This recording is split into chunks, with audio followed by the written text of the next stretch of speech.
Hey guys, this is Wildcat Chris Harris, TNA original and one half of 6-time TNA World Tag Team Champions, America's Most Wanted. You are listening to the TNA Cross the Line podcast. TNA Wrestling, Cross the Line.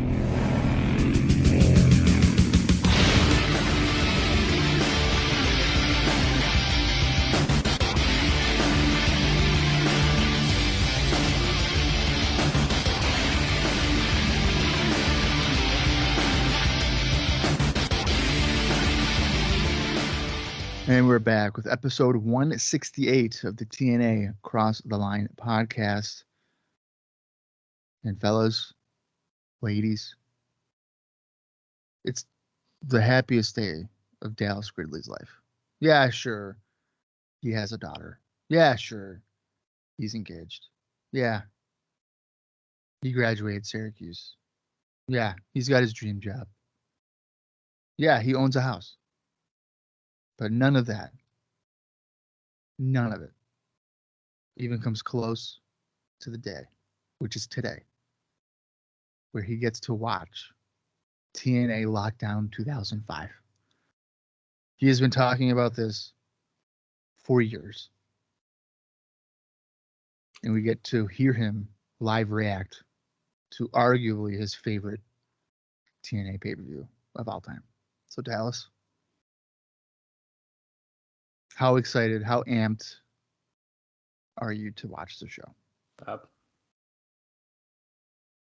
I finally get to complete the TNA anthology, the epic set, the over 10 hours of total nonstop action wrestling, one box set. My first introduction to TNA wrestling, right here, with Lockdown. It doesn't even look like it's opened, but I know it is. But oh yeah, maybe it's open. Yeah, I was gonna say. And now listen, you may be wondering, why does it include Turning Point Victory Road from 2004 and then Lockdown, which is in April? And to that, I have no fucking clue. However, so maybe we've seen 3 other great pay-per-views since then. But yeah, I'm pretty freaking pumped, man. I mean, look at that poster. How could you not be pumped about that? Look at the freaking poster. We got Bobby Roode, Raven, Jeff Hardy, Christopher Daniels, Lance Hoyt, and AJ Styles in the bottom. And then Lance Hoyt is on? Yeah, that's Lance Hoyt right there. Oh, wow. I almost thought it was Conan, to be honest with you. And then you got, actually, oh, look at that. This is interesting fun facts, Bob. They changed it for the DVD release. So that little version, or this version I was just showing you. Yeah. We got Monty Brown, Diamond Dallas Page, AJ Styles, Jeff Jarrett, and then our friend the Outlaw, Billy Gunn. On the DVD, they replaced DDP with Abyss. And they don't have the bar at the bottom. Now, I don't know for sure if this was the initial release of this DVD. I don't know if there's another version, but the poster, as we know from Destination X, changed from Diamond Dallas Page to Christopher Daniels. Maybe it alludes to the fact that he ends up not being part of the roster anymore at that point. I don't know. If I had to guess, when does it say that was released? It just says 2005. The box set?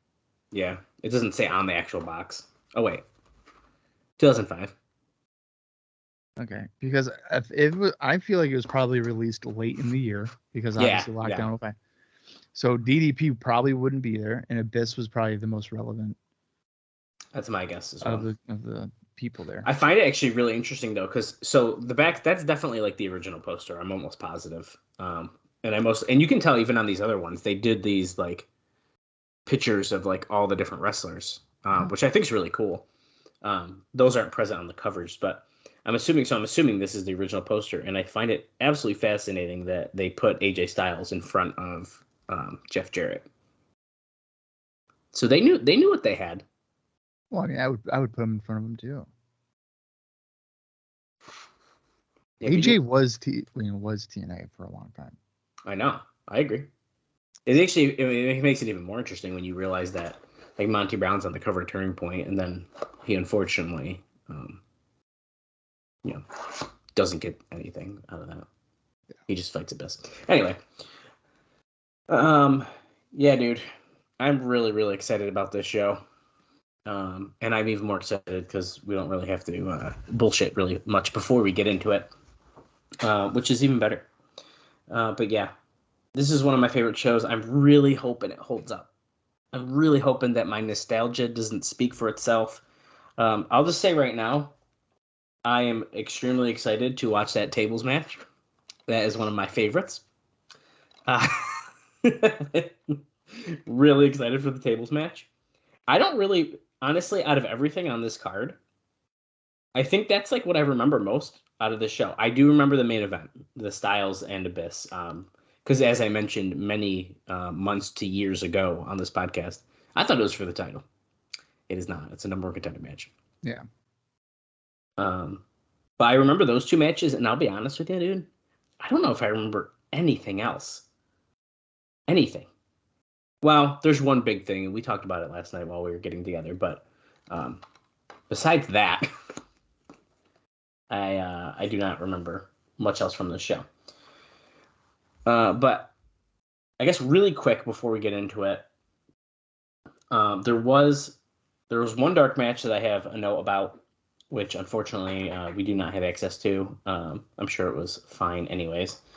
And then I figured we might as well. I have a very short run-on sentence that maybe I can get through about what happened on our last episode, Impact, just 2 days ago, that I figured we might as well just touch base on real quick before we get in.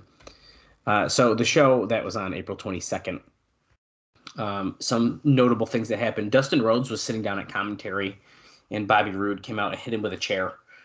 So they kind of are moving forward with their Prince of Darkness death match that is taking place today at Lockdown. In a non-title match, the Naturals actually defeated America's Most Wanted after Chris Candido got up out of his wheelchair, hit Harris with the cast to give them the win. And then AMW beat down on Candido after the match. That was pretty shocking. I think we were really surprised about that, but it puts the Naturals in a really good place. Maybe even contenders after Lockdown here.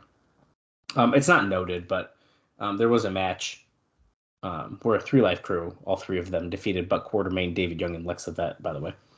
And then, of course, in the TV main event, we saw Hardy and Styles going over Abyss and Raven via disqualification, which is a match we were building for a few weeks to. Abyss got DQ'd for using a chair and hitting Styles in the ribs. Raven then choked Styles with Abyss's chain, and Styles was dropped headfirst onto a chair. Styles was put in a stretcher, and Abyss attacked him on the stretcher. So will AJ Styles even be 100% for his main event match tonight? I sure hope so. Well, and there's really only one way to find out. But actually, I forgot I had a dark match to tell you.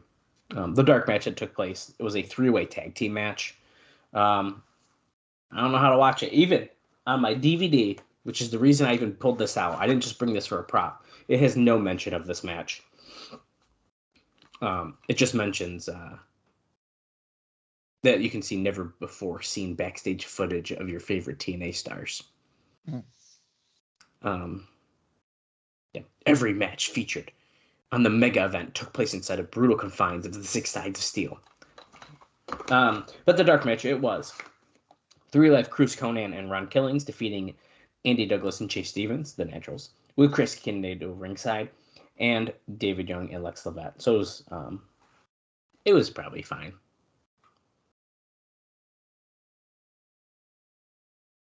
I like that Lex Levette's getting some pay-per-view. I know, on that free 99 pre-show, 30 minutes before on your pay-per-view provider channel. That's right. Okay. If you saw Lex Levette, you're probably buying the show, right? That's so true.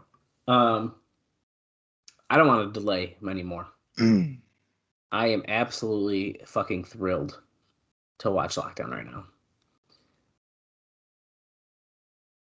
Oh, Bob's choking. No, I have like a tickle.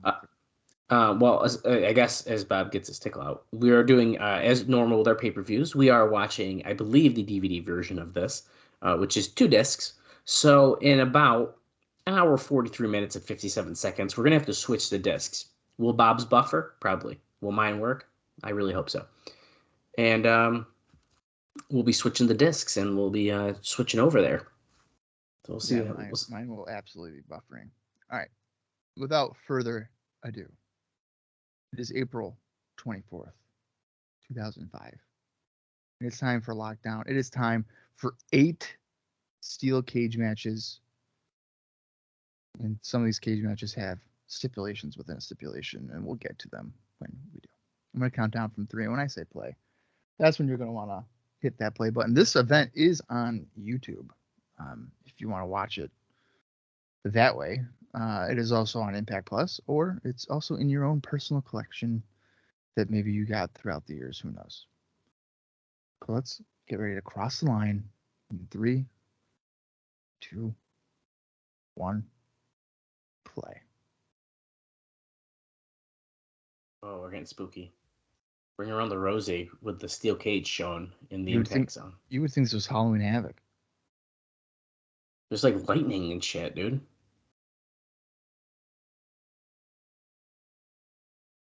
This is scary. It isn't anything. Oh, it's a different. That's a girl. The cauldron of suffering.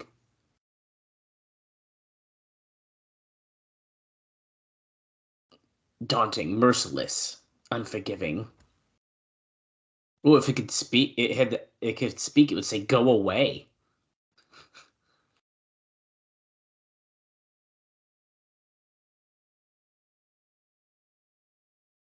Once inside, a mortal will hear the voice of his own terrors. This is did Raven write this? I know, right? Did they say immortal? Immortal. Are we predicting? Brother. 6 sides of steel. Most of the clips are from the Turning Point cage match. They did show a couple of Nashville ones. Yes, they did. But they're not showing like the Hardy and Jarrett and stuff, really. Because they hit it at 6 sides of steel. Yeah, but that was in Orlando. I know. Well, that's what I mean. But they're only showing like the good ones, which are all the tag team ones. Yeah, I mean, D'Lo and AJ like had one too, right? No, that wasn't 6 sides. Oh, 6 sides, right. Oh, that's not Jarrett from the cage match though. No, but that's just him bloody. So they're actually showing quite a bit of close-ups on the blood here, which of course on pay-per-view doesn't matter, but it's interesting because that's not something. If you watch it on TV and you turn it and you're like, holy fuck, they're covered in blood.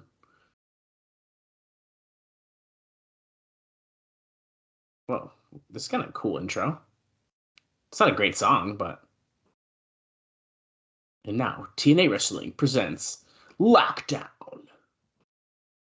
Lockdown logo there looks a little different than the one we're used to. It's kind of interesting. The Hoyt zone. Oh, look at the big lockdown sign. The Hoyt zone. Every match will be contested in the 6 sides of steel.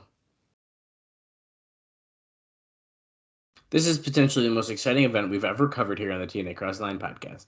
Lockdown from April 24th, 2005. I don't have an official number for the crowd members, but according to the cage match, we're at 775, which is pretty much a sellout here in the Impact Zone. I do like that lockdown. It's huge. Yeah, it's big. I kind of do feel like this is like the biggest, like bigger than Victory Road. In terms of like, interest, everything. I mean, it is a pretty big deal, and they kind of had to make it a big deal if they were going to do 8 cage matches instead of it just feeling super gimmicky. Yeah. No, they're saying we're locked down here, and Don West tells Mike Tenay, if you're locked in, you better get ready.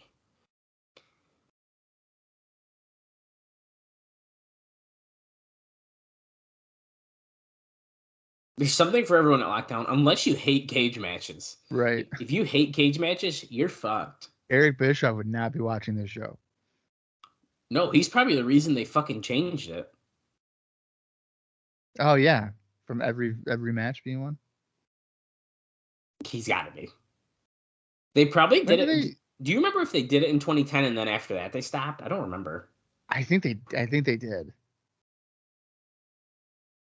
Yeah, but I mean, like Angle and Anderson were in a cage, right? Is that 2010? That's what I'm kind of trying to think of. I know they were. There's at least two. Yeah, no, AJ and De Niro were in the cage. Yeah, I think every match was in the cage. Wait, minutes ago, Kevin Nash. What is this? Oh, it's a staph infection. Ugh! Oh my god, why are they showing us that? To prove that he's not faking it. Well, Kevin Nash is not fighting in the Six-Headed Steel tonight, it said. But he still made the trip down. That's an interesting point. Well, here we go. Chris Candido and Lance Hoyt. Now, this is already a switch up to what we initially were expecting on this card. And if you guys listened to our last episode, it's very clear of why. Oh my god! You know what? I just realized. What's that? He's not in the wheelchair.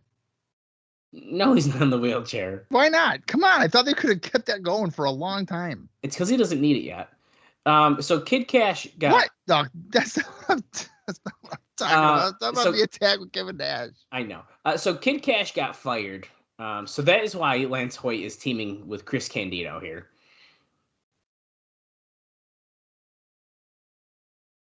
Oh, TNA, come on. We have 8 main event matches. Look at, I fucking love. I don't know about that. Yeah, they're all main events because they're in the cage. And their opponents, here comes Apollo and Sonny Siaki. Realistically, does this match need to be in a steel cage? Absolutely not. No, it doesn't. Like, there's no reason for this. Zero. Nope, it does not, but it's happening. Look at this guy with a helmet on. Why are they showing him? Because he's got to be there. You got to be ready. Just in case. You never know, man.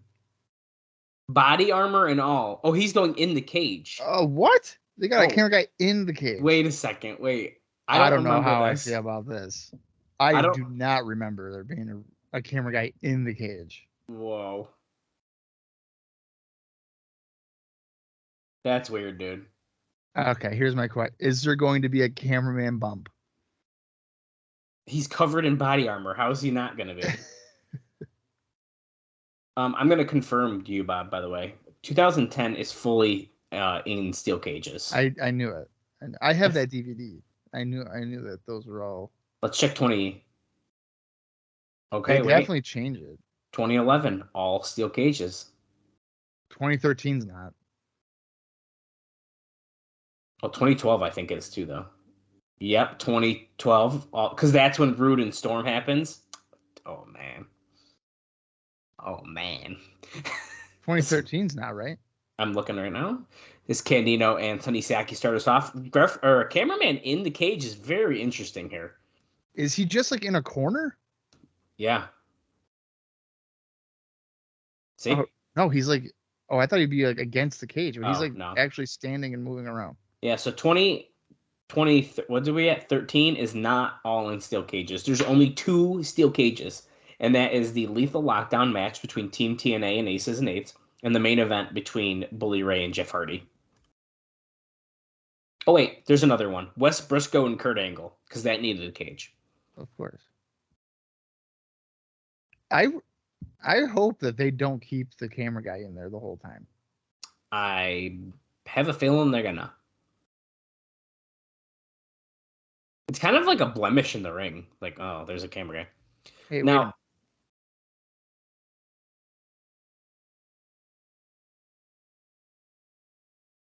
wait a minute. What? Did they edit out the Candido injury? Oh. It happened already?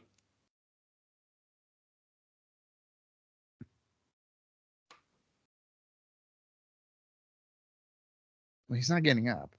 He kind of looks like he's pretty fucking hurt. We didn't see a drop kick, did we? I don't know if we did.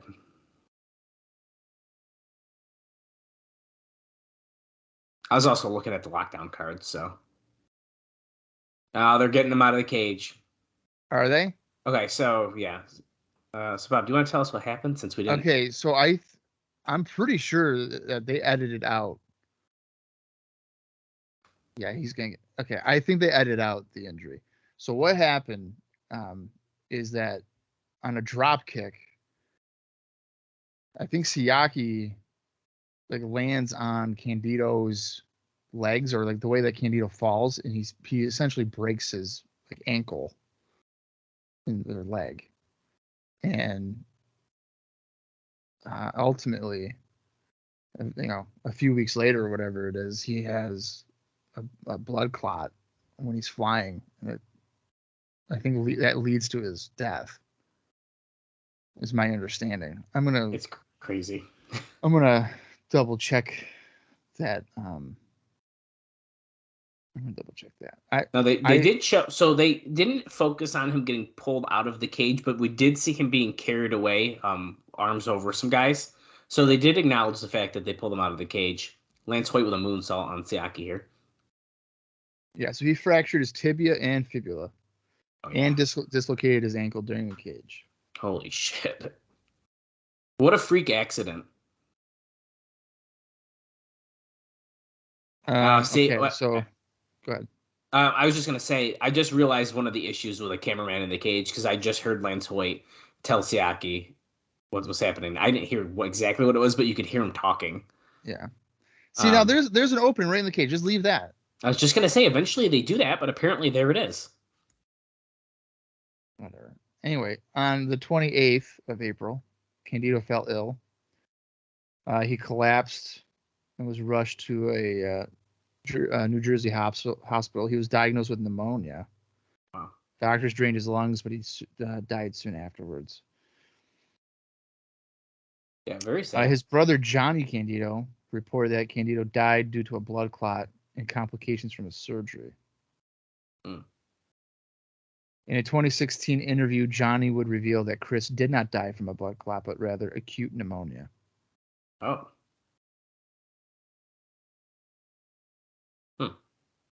So, for a long time, it was believed to have been from a blood clot, but that was not the case. It ended up being because of acute pneumonia.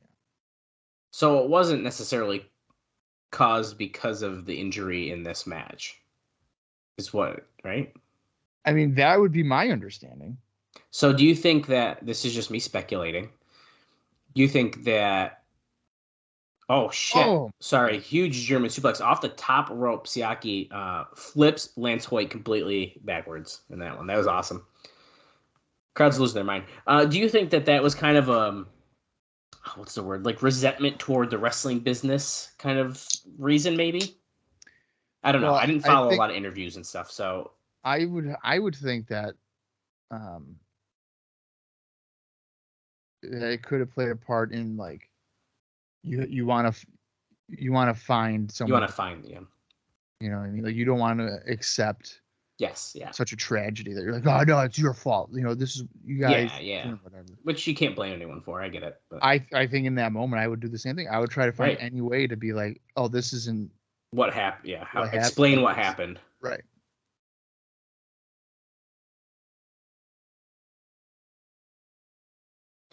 Yeah, so we'll probably of course be covering that at some point as well, but it's a very known thing that it happens at this show. So I mean, I'm telling you, I don't even know if I knew that he died from pneumonia until I just read that. I think I always thought it was the blood clot too. So, but yeah, so unfortunately we'll be covering that at some point as well. But yeah, and then how wait is young. Yeah, so Mike tonight just said in commentary, we do believe that Chris Candido has a broken leg, the trainer just said. Just to give you guys context here, Candido is 33. That's my age. So he died when I was, Wow. But right now. I don't know if I realized he was that young. Siaki pins Lance Hoyt. I absolutely did not think he was 33. But no way. In 2005, I would have said, "Oh yeah, he's 45." Right. He had just been around forever. Right. Andy Douglas and I think Chase Stevens are coming in here, and they're yelling at Lance Hoyt. But even today and stuff, they're saying, "Well, he was outnumbered." Oh, Lance Hoyt grabbing the Naturals. Are we seeing what I think we're about to see, Bob? We're about to see a face turn with Lance Hoyt.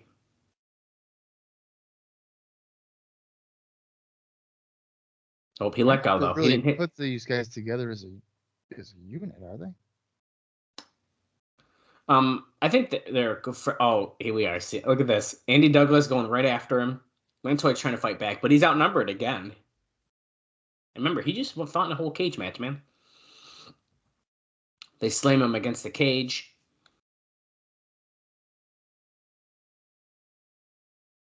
Boom. Again, right up against the cage. Well, I feel like the Orlando crowd does like Hoyt, so it would make sense to turn them. Cameraman not in the ring for this. Yeah, like you said, I'm curious if we're going to see that more in this, because I don't recall it, and I'm wondering if they did it in the first match to like test it out. Right. That's what I'm thinking. And if there's the holes in the cage anyway. Yeah. If there's holes, then use the holes. That's the point of them. Which is something I always really liked about the TNA cage matches, because you could do that. Yeah. And then I know you hate it, but like they don't ignore the fact that they're there, and sometimes things get slipped in through them. No, I mean that makes sense. I mean, doing it that way makes sense. I think my issue has always been like when people would like pull the cage out and then like throw it in or something. Oh no, fuck that. Yeah. Natural disaster. Oh, this is quite the turn of events for Lance Hoyt. He's lost his cousin. He lost his tag team partner during this match, and now he just got his ass beat by his other friends, the Naturals. I like the Naturals. The Naturals are really fucking good. And Chase Stevens is one hell of a singles wrestler, I'll tell you that. Oh, that match with Styles we saw recently on Impact still was sticking out to me. So, yeah. Going backstage now. Trinity Tracy and Dusty Rhodes. What's he got there? Oh, for the Lethal Lottery? It does say Lethal Lottery. Maybe Dave was right. But it's Lethal Lockdown. I know.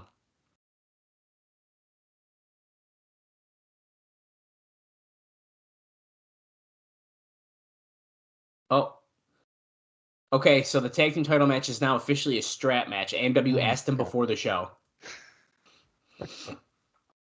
Okay, so it is Lethal Lockdown, but he's considering it a Lethal Lottery still. He just said it. Are they going to pick the one he just dropped? Oh, no, they didn't. Okay. Lethal Lockdown coming on later tonight. Let's see who's going to start. Jeff Jarrett's in first? Wow. I'm really surprised about that, dude. And then the second man who's with him. Sean Waltman. It's got to be, right? It's got to be. That's what we want. You can't open the paper. Yeah. There you go. So first man, and then there's 5 minutes before the next person comes in. Gotta be, work rate. Well, that's a match that we kind of want to see a one-on-one, so that'll be kind of fun. Yeah, no, absolutely. Okay, so we're getting the highlight package here. Up next, it appears that we are going to be seeing the Prince of Darkness death match, which if you have not seen this show, then we don't really know what it is. So it should be quite interesting. I will say, I don't think that opening contest was bad necessarily. It's a bummer what happened with Chris Candido, of course. Yeah, and I'm not like within minutes. Yeah, and I'm not upset that they would edit that out. I'm gonna try to look quick since we're watching a highlight thing. Anyways, I'm gonna go on YouTube. I was about to do the same thing and see if it's edited out on that. You might be able to catch it quicker than I would, but because I've noticed that the YouTube versions are seeming to be unedited, or at least the live version of the show. Oh, really? Because remember the whole Michael Shane and out the New Age Outlaw stuff like that, like none of it's dubbed over. Right. Oh, also on Impact Plus, if you guys are watching along, it looks like they have that "This is TNA" intro. We did not have that on our version, so you'd be a whole 11 seconds behind us.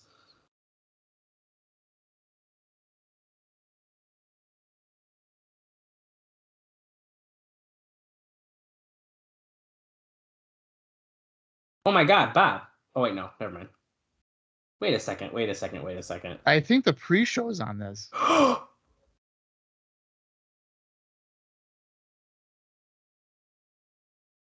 No, it's not. They lied. They have it mislabeled. Yeah, they do. Oh, I was about to get so fucking mad, Bob. I'm not even gonna lie to you. I was about to get fucking pissed. Okay, so let's see. We're still got the highlight package, by the way, guys, so we're not missing nothing on our live feed.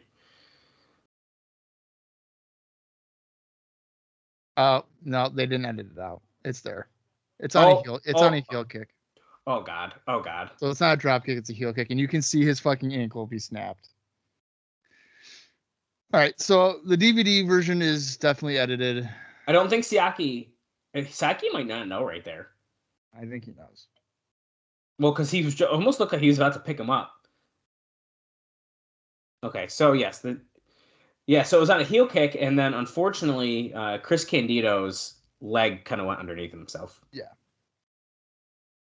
It doesn't help that Siaki kind of landed on it as well. That Siaki what? He kind of landed, like his body weight was like kind of on him too. Bobby Roode's coming out here with Scott D'Amore and A1 rhythm. I'm watching it again because I don't think we can blame Siaki really on this. I'm not blaming Siaki for his Candido's leg goes. Yeah, it's mostly. It's a freak accident. Body weight. Yeah. No, Siaki doesn't touch him, dude. He doesn't even fall on him at all.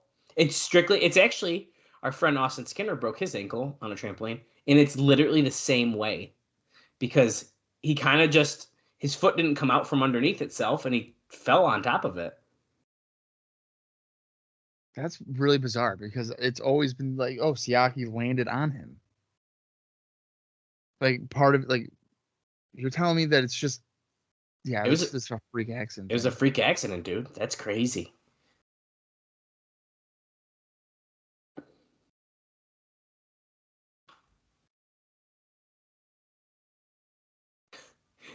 Damn it, Don West. You know, just think about everything we've already seen already. Chris Candido broke his leg. They beat down on Lance Hoyt. They're trying to talk strictly how brutal this is. Bob, the match has started, and Dustin is in the ring with Bobby Roode, and I don't see any evidence that this is a Prince of Darkness death match. So what the fuck are we watching? Yeah, I don't know. Is it like a last man standing thing? It's got to be. A death match is usually a 10 count.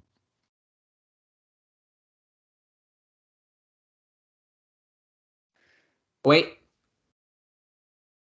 2 out of 3 falls.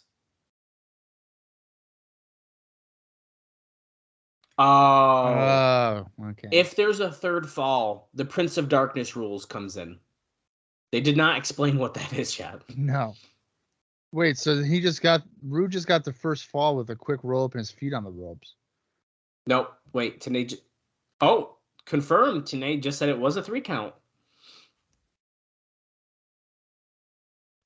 Okay. Are they just going to do 2 quick falls and then get the hoods on? Is that what we're doing here? I'm honestly fine with that because I want to know what this fucking gimmick is. By the sounds of it, this is a blindfold match. We don't know. It's a Prince of Darkness death match. He's got Roode up for the Shattered Dreams. I never understood this. Just put your legs down. What does he call this when he's not Goldust? A kick to the nuts? He's a kick to the nuts. That's what I would call it. I'm going to call it ringing the bell. Ringing the cowbell. Yeah. Yeehaw. I'd call it Little House on the Prairie. Because your nuts yeah. are going to be little. Because they're little nuts, yeah. I like it. Dustin climbing to Go the for top. Hurricanrana here? What are we I doing? thought he was gonna, but Roode is standing up now, and he's gonna go for, it appears, a superplex off the rope, which there's not a lot of room right there, by the way. No, how can he extend his legs out? Oh, he did it. Kind of pushed off. So. It's fine. It worked. The groin area. Dustin Rhodes. It's Rhodes. Come on, Don.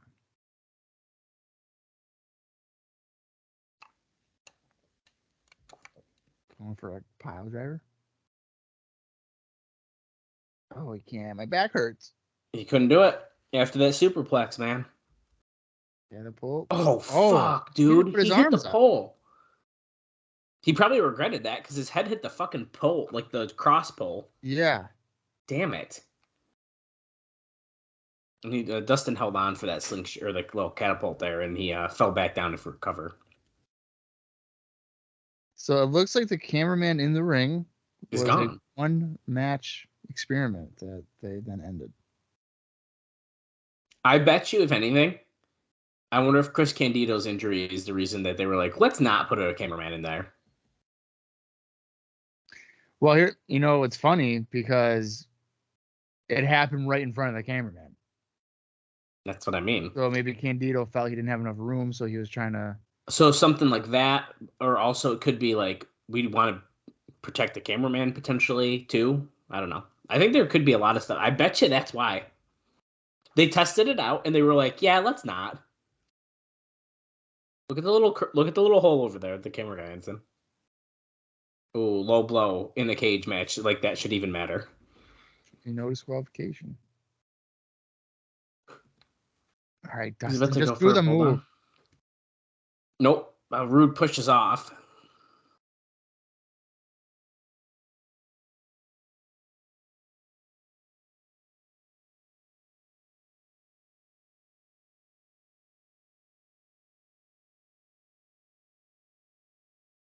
Look at him trying to peek through the little cage gap. Well, so there's at least 2 openings. Yes, I think there's one on each side. Yeah, there's probably no reason to be filming through the cage. The Moore's yelling at Tenay and Don West, and they have to tell him, you're only up 1-0, and you need 2 falls. Oh, he said that the Moore smells like Canadian bacon, dude. That would be disgusting. What the fuck? That is gross. Did we already talk about Scott D'Amore hitting a Canadian destroyer on Impact? Because I think that's hilarious. He what? He hit a Canadian destroyer. Oh, yeah.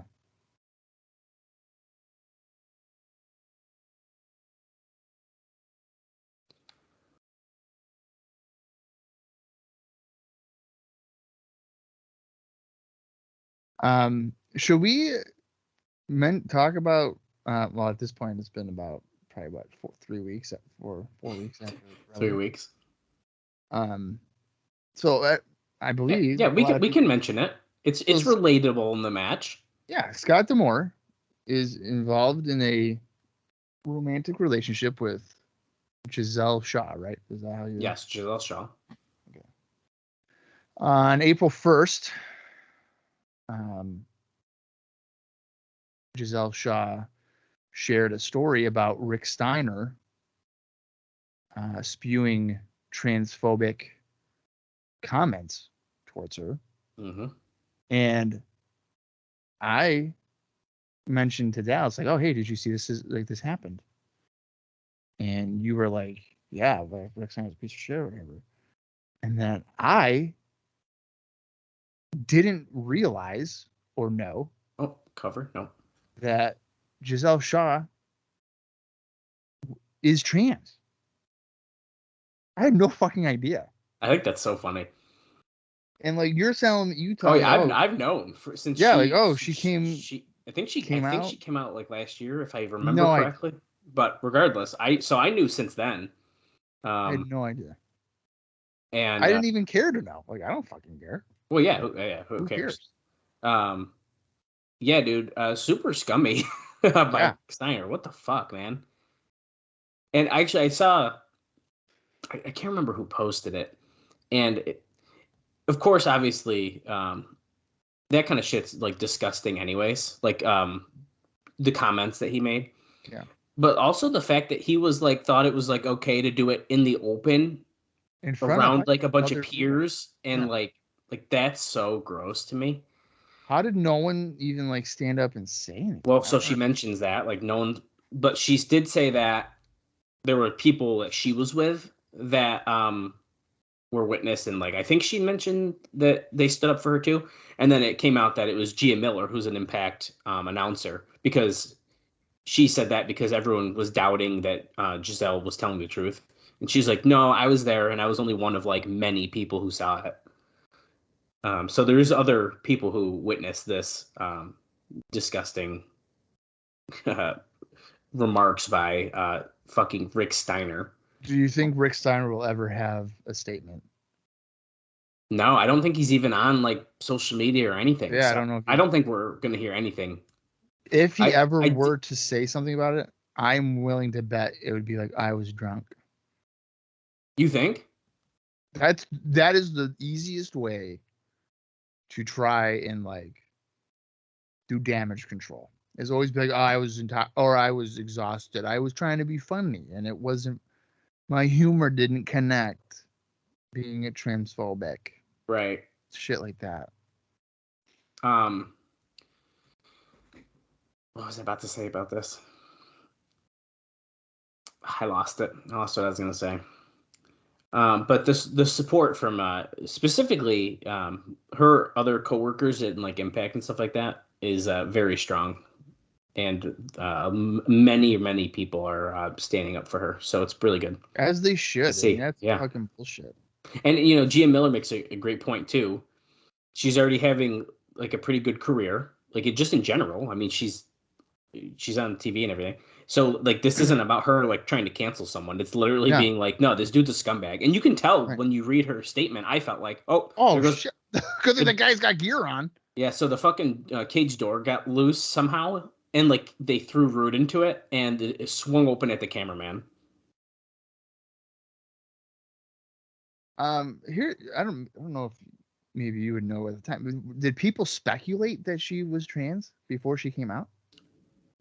I have no idea. I had no clue. I would have been fooled. I would not have known at all, ever. To my knowledge, no, but I don't really know. I was unfamiliar with her before she was in Impact. Okay. Oh, there's the Northern Lariat by Bobby Roode to the back of the head of Dustin Rhodes after he was going for the Lone Star State of Mind. Is this the second fall? I fucking knew he was going to fucking put his foot on the rope. That's so stupid. I mean, you can't say that in the third fall we're going to wear hoods and then not do it. I know. But I guess rope breaks in a cage match makes more sense than like in a no DQ match, but still. Yeah, there's no DQs in it. Exactly. So there shouldn't be rope breaks. I agree. We're trying to do another German or a Canadian suplex off of the Canadian suplex. Oh, well, Dustin elbowed out. He's going to do the bulldog off here and then get it in. Absolutely what he's going to do. He knows Dustin has like 3 moves at this point in time, I feel like. Okay, top rope bulldog, and he's going to cover. He's got a kick to the nuts, bulldog, and then the drop down punch. Yeah, and then like the curtain call, Lone Star State of Mind. Okay, Bob, it's time to turn it into a death match. Yeah, death match. I don't know how you. I feel like a definition of a death match in 2005 is a lot different than 2023. Yeah. Death match. Let's put hoods on each other. Well, they're tying hoods around them so they can't see anything.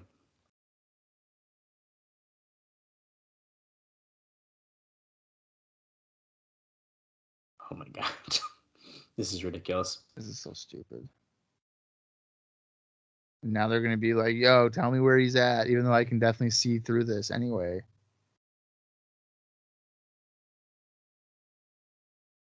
Just to wrap up our previous conversation, though, I want to say that I believe we both support Giselle Shaw, and we both say fuck Rick Steiner. Absolutely.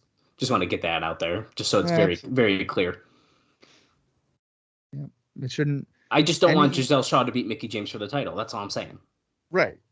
Because I want Deonna Purrazzo to win. And actually, that's actually completely irrelevant, anyways, because Mickie James is having to give up the title essentially, so it doesn't matter. She'll probably end up winning it. Giselle Shaw. No, I don't think she's in the number one contender match now, because I think it's Jordynne Grace and Deonna Purrazzo at Rebellion, and if Mickey's cleared, it'll be a 3-way, and if she's not cleared, it's for the vacant title. I think she'll win it eventually. It'll be deserved.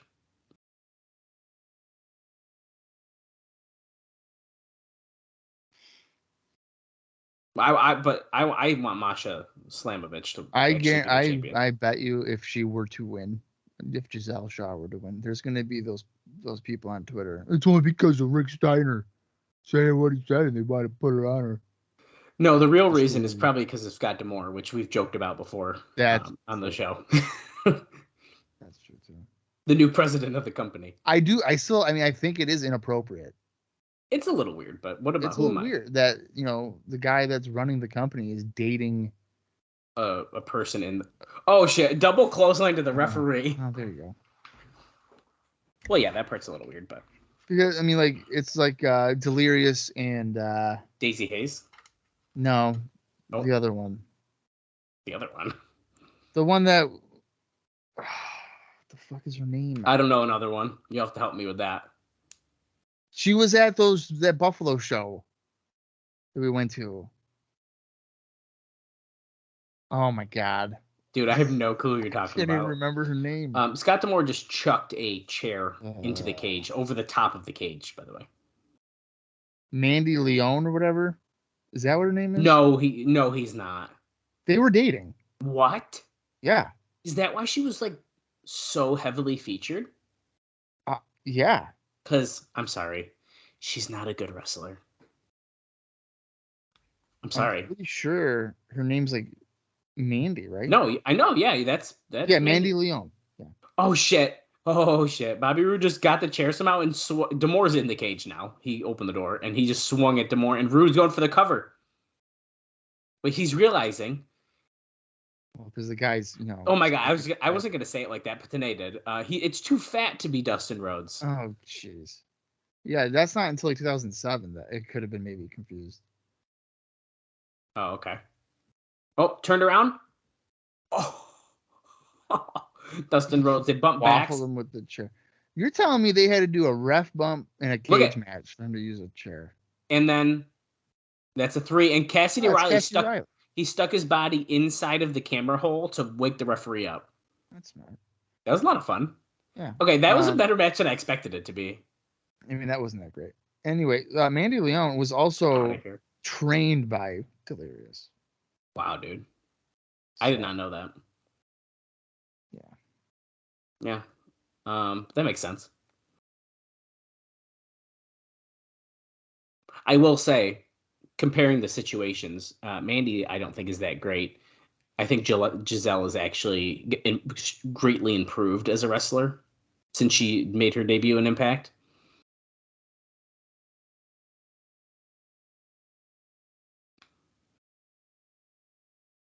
Okay, we're reviewing all 3 falls now, so. I don't even know. Oh, Mandy Leon apparently is in MLW now. She's making her debut April 6th in New York City. I will not be watching that. In case anybody was wondering. I will absolutely not be watching that. Why not? I don't watch MLW, and I don't watch Mandy Leon matches. That's not true. I think you've seen a live in-person Mandy Leon match before. I probably have. When she's charging just as much for an autograph as Adam Cole is, I just I just can't. What are we doing here? That's a problem. But when Never mind. I'm not even going to start doing this. Anyways, Christopher Daniels is getting interviewed backstage here, talking about bleeding buckets before. You and Austin make fun of me for not wanting a Hulk Hogan autograph for $20, but you won't get a Mandy Leone autograph for $40. Come on. No, I absolutely didn't. I literally looked and I was like, get the fuck out of here. First off, the only people who are meeting her is because you find her attractive. There's no way that you like her as a wrestling personality. I'm sorry. Skipper just confronted him. Dude, can Skipper please win the fucking title tonight? No, it's too early. It's too early. It's not going to be the first feud that Daniels would lose the title. I guess that's a good point. Yeah. It's not whether you win or lose. It's whether or not you get out alive. Shocker. Oh my God, it's Shocker. It's the guy from the McDonald's commercial. Relating to the X-Division Xscape. Sanjay does officially in this, so that, and Matt Bentley, which is, of course, it's supposed to be Michael Shane. This is edited. Or is it? Let me go on Lockdown YouTube and see if it is. Wait a second. He's coming out with Trinity.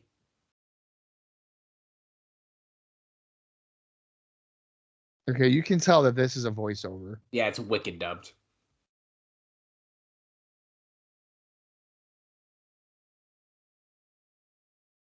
Who was the... Why am I having a blank of who was supposed to be in this and not? It was Cash, wasn't it? Oh, yeah. Well, yeah, because he was like double booked, I guess. But Sanjay Dutt's back, so who cares? Let's see. Yeah, I care. on YouTube, it's Shane. Yeah. Okay. They fucking edited that. The original Playa from the Himalaya. He's not wearing his big baggy pants. He's wearing normal wrestling tights now.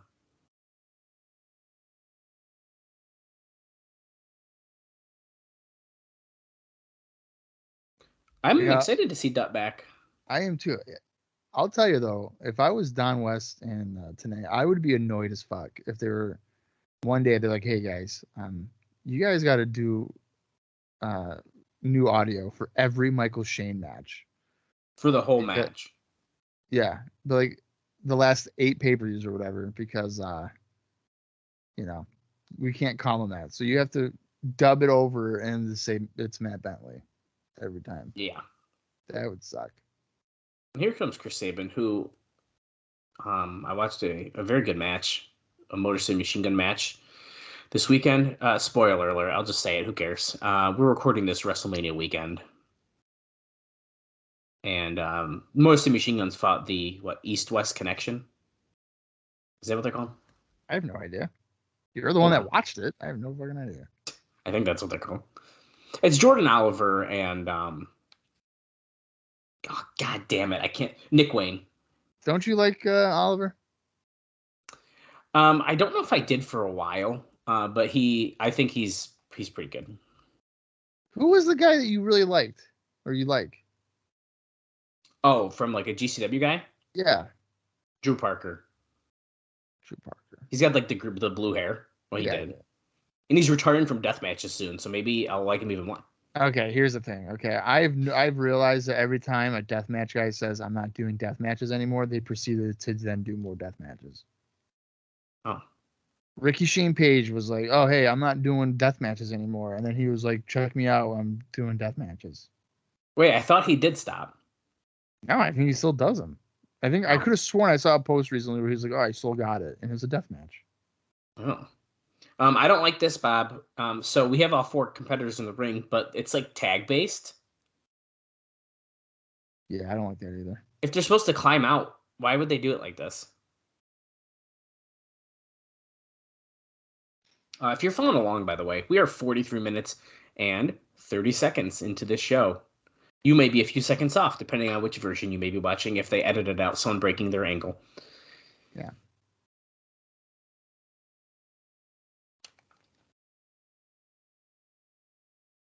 The X-Division Xscape Match at Lockdown. The dub is like louder than the normal commentary, so I gotta turn my shit down. The audience is quieter. Dude, that sucks. Look at this, going for her arm drag. Sabin counters, flips Dutt in a monkey flip. He lands on his feet, double drop kicks, and they stand off. Do you think someone would have transcribed their original audio and then have them just read word for word what they said, but just change the name? We'd have to check on that. That is something I was curious about. I don't know. We'd have to compare. But I wouldn't be surprised. It'd make their job a lot easier. Yeah, because you just got to read it. Oh, shit. Tilt-A-Whirl head scissor by Dutt. Pretty crazy Tilt-A-Whirl. He did like 2 rotations.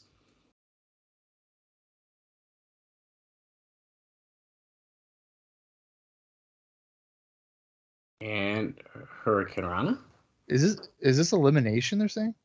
Yeah, so my understanding was that, and Shocker's tagged in now. My understanding was that they had to climb out. Oh, Shane's in as well now. And that the last person in was kind of like the loser. But I don't know how you do that if you have to tag. Yeah, I never understood that either.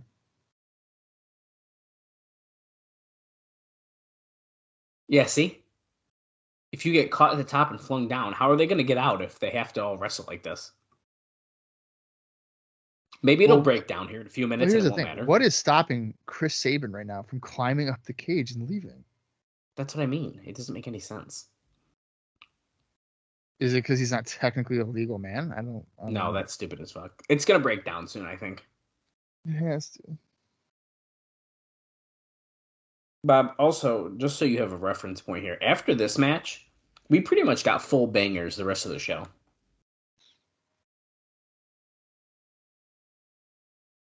Well, that makes sense, right? I mean, the X-Division title, tag title, tables match, lockdown, and AJ and Abyss.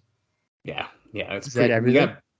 We got a pretty good. We have 5 matches left, and they're all like really exciting matches. So I'm pretty pumped.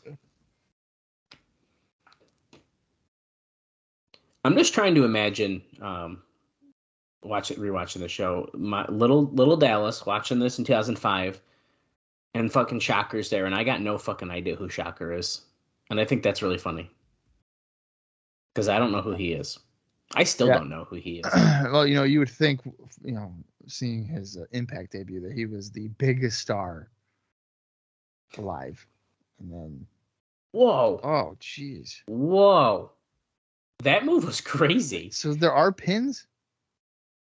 I don't know, dude. I don't get it. I'm confused about the rules. They're not really good at explaining what we're watching here. I know they did explain it, but they're doing something different than they explained. I'm going to try to explain the move that we just saw. There was a double team by Dutt and Sabin onto Michael Shane, where Sabin got Dutt up in a power bomb, and then he did an assisted like moonsault with Dutt, so he pushed him off, and then Sabin also hit a leg drop as he came down. It was pretty cool. Short arm clothesline by Bentley goes for the cover, but no, I don't know why we're covering when you're supposed to climb out over the top. I don't get it. Don't get angry. I don't like it when you're angry. That's okay. One of my favorite TNA matches is up next, and I really hope it doesn't suck. The nostalgia may be speaking really good into that one. We'll see.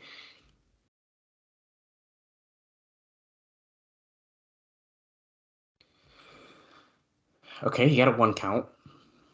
Yeah, this is certainly a very interesting matchup because shit ain't really making a lot of sense right now, TBH. Michael Shane with a chin lock on Sanjay Dutt.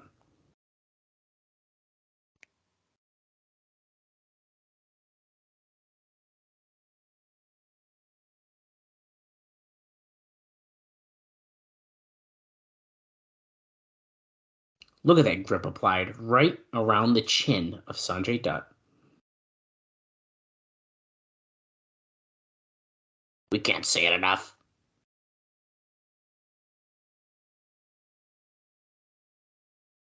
I kind of want to see a Sanjay Dutt Daniels match.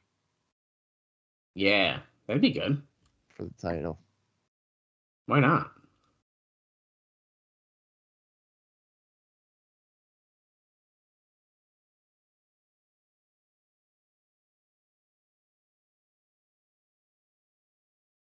I think Yeah. I'd be more interested in this match if I knew what the fuck was going on. That's my problem. It's like you're supposed to escape the cage, but then there's like we just saw a pin attempt a couple of minutes ago. Or Yeah, I maybe don't really. maybe Slick Johnson doesn't know what he's doing. That was Maybe, a weird head scissors. He like drove him down to the mat. yeah, and now Saban's in again with Michael Shane. Matt Bentley. No, that's for the DVD version. Yeah, but that's his name. It is technically his name. Alabama Slammer. Oh How do you shit! like No, him he now? drove his head in. Drove his head into Sudden the death? corner. Oh, Nope. Oh. Alabama Slams him Slammer. headfirst into the cage. Let's see. Does my DVD say Matt Bentley too? It must, right? Yep, it does.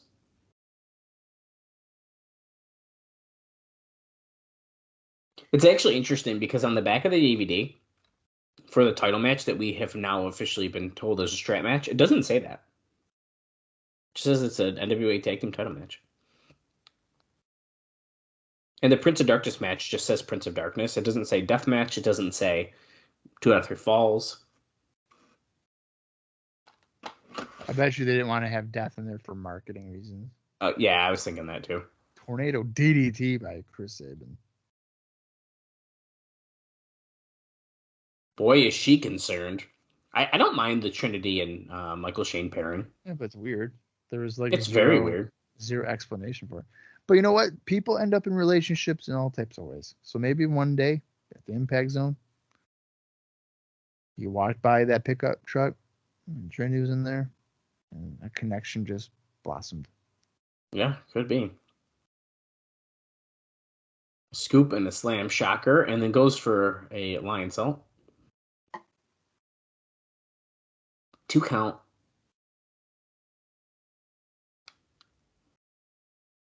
Right through the legs there. Drop kicks to the knee. Once again, we'll just point out, too, no cameraman. I think it's done. I think we're done with the cameraman thing in the ring.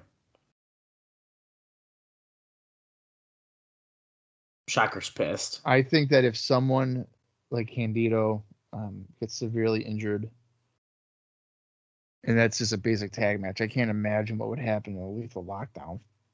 Yeah, right. Oh, look at this. It's like he's got like a tarantula in. Oh my god. Look at this. Look at this. There's like a 4-way submission going on right now.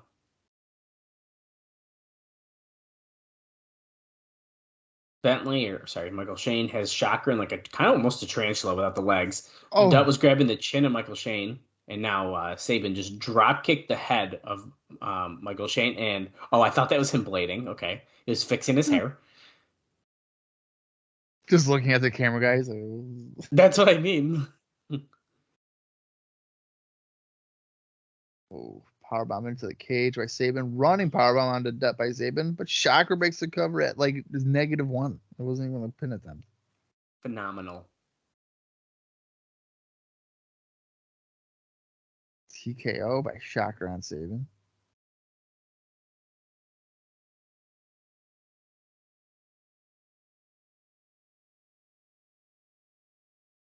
No one's been eliminated yet.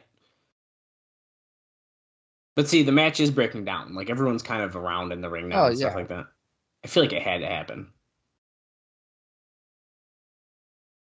But like then just don't have the structure. Like, does it matter?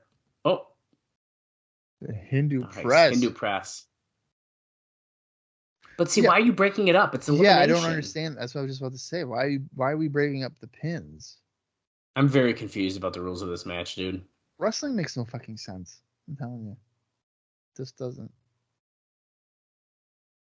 I mean, realistically, in wrestling, if it made sense, like every title match would just end in a count out.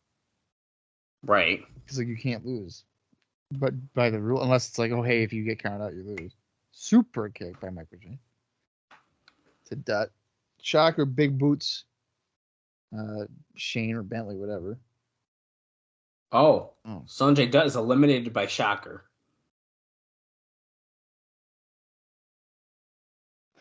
That Yeah, but doesn't now what? surprise me since he just came back. Do you think? Okay, this is a guess. Did you have to pin one person and now it's like climb out? Because then there's not technically tags. I would Or assume that it's the or final two, and then final two is that you have to escape. that's what I would think. Did we finally crack the code? It only took us like 11 minutes of watching this match. Northern Light suplex from the top rope. Saban hits Shocker with that. That was nice.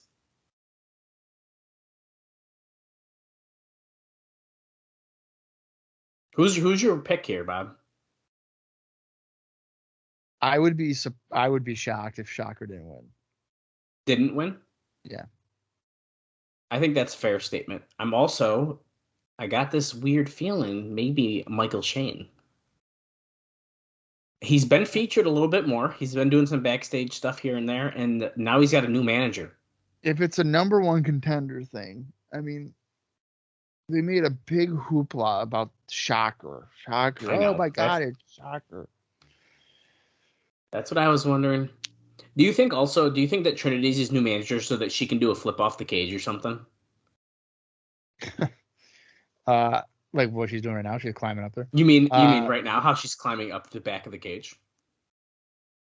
Is that her thong? See, I'm telling you, she's Lita all over again. She's Lita. She's leaving her foot off. Yeah, there's Tracy. See, yeah, great. Oh, she kicked Tracy down though. Oh no, we don't need more ankles. We don't need more ankle injuries.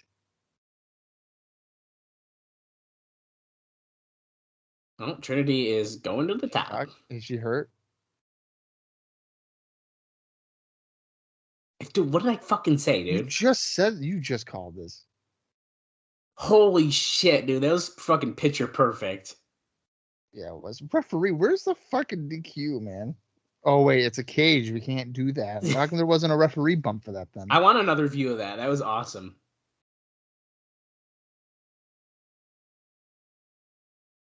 If they had a true knockouts division at this time, Trinity would be absolutely killing it. Oh, yeah. Oh, here we go. Look at this view. Dude, that's so good.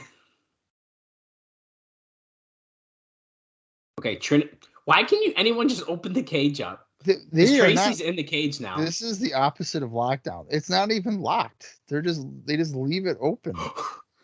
Oh! No way. No way. Michael Shane just whipped the shit out of Tracy outside of the cage.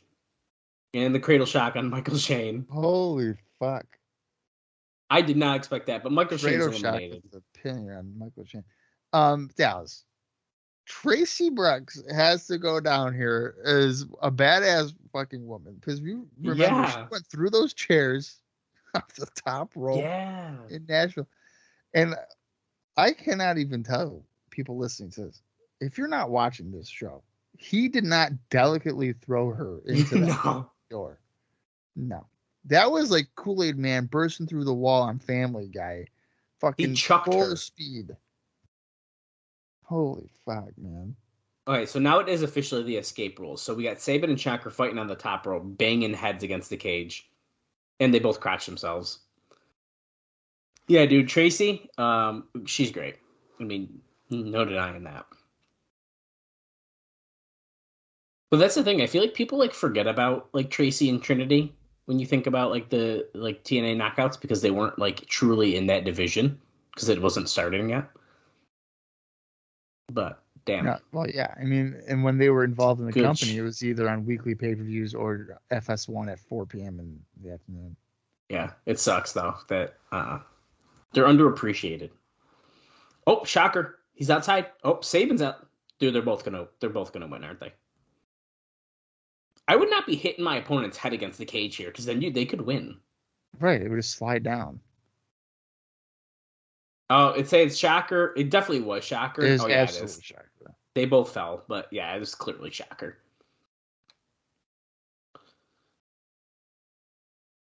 I love how it's like, dude, you hit my head on the cage first, and I fell. Then I like that. It wasn't a matter like who jumped first; it was who got knocked loopy first. and foul. That's what I mean. But Shocker's like, yeah, I'm fucking the best, dude. And now, of course, they're saying if you chant his name, we will throw you T-shirts. I would be like, no, I want a large McDonald's fry. And I'll do it. Let's take another look. Look, he did. That's literally what I was saying. Don't do that. So it's kind of interesting because Sabin realized, okay, he just fell because of me, so he jumped down too, but it was too late. Yeah.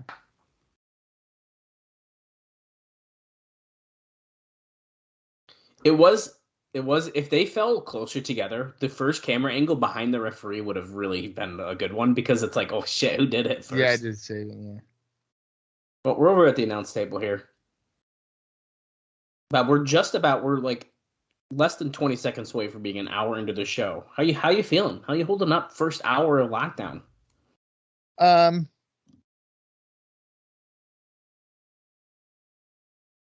don't think it hasn't been bad. It's one of the best pay-per-views of all time. I don't know about that. Oh, no, Bob. Oh. No, I'm covering my thing. I'm not watching that. Okay, so this is fascinating, though. They edit it out, but we're keeping the replay in.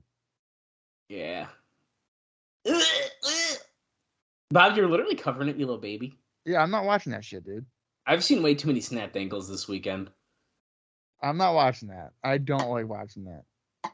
I just recently was at work showing people the Sid Vicious thing because we were talking about nasty stuff. Fuck that.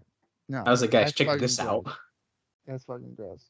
I remember for my oh shit, we're doing the tables, man. I remember for a project in college, I was doing like, the injuries in professional wrestling or whatever, and I included Sid's leg dangling for a video thing. How'd that go over? It was effective. And I also had Mick Foley's missing ear. Ooh, that's good. And I think I had like thumbtacks in somebody's back or something. Like Randy Orton's back. Were you trying to like prove that wrestling isn't fake because people were making fun of you? I was just saying, yeah, wrestling is scripted, but the injuries are real.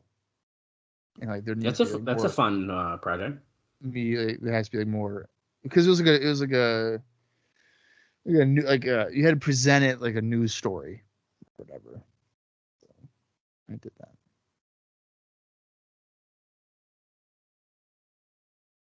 Tables match inside of 6 Sides of Steel. I'm fucking elated to watch this match, Bob. I cannot wait. This is something I remember from Lockdown 2005 that has always stuck out in my head because I'm a huge Raven fan and I was a big Jeff Hardy fan, especially at this time. All of this because Jeff Hardy didn't want to merge their fan bases.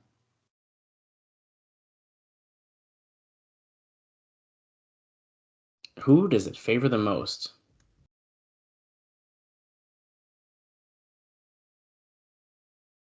Here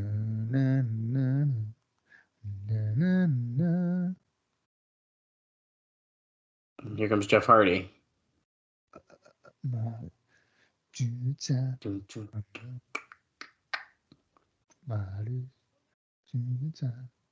got 2 chairs. It's a tables match, Jeff. What are you doing here?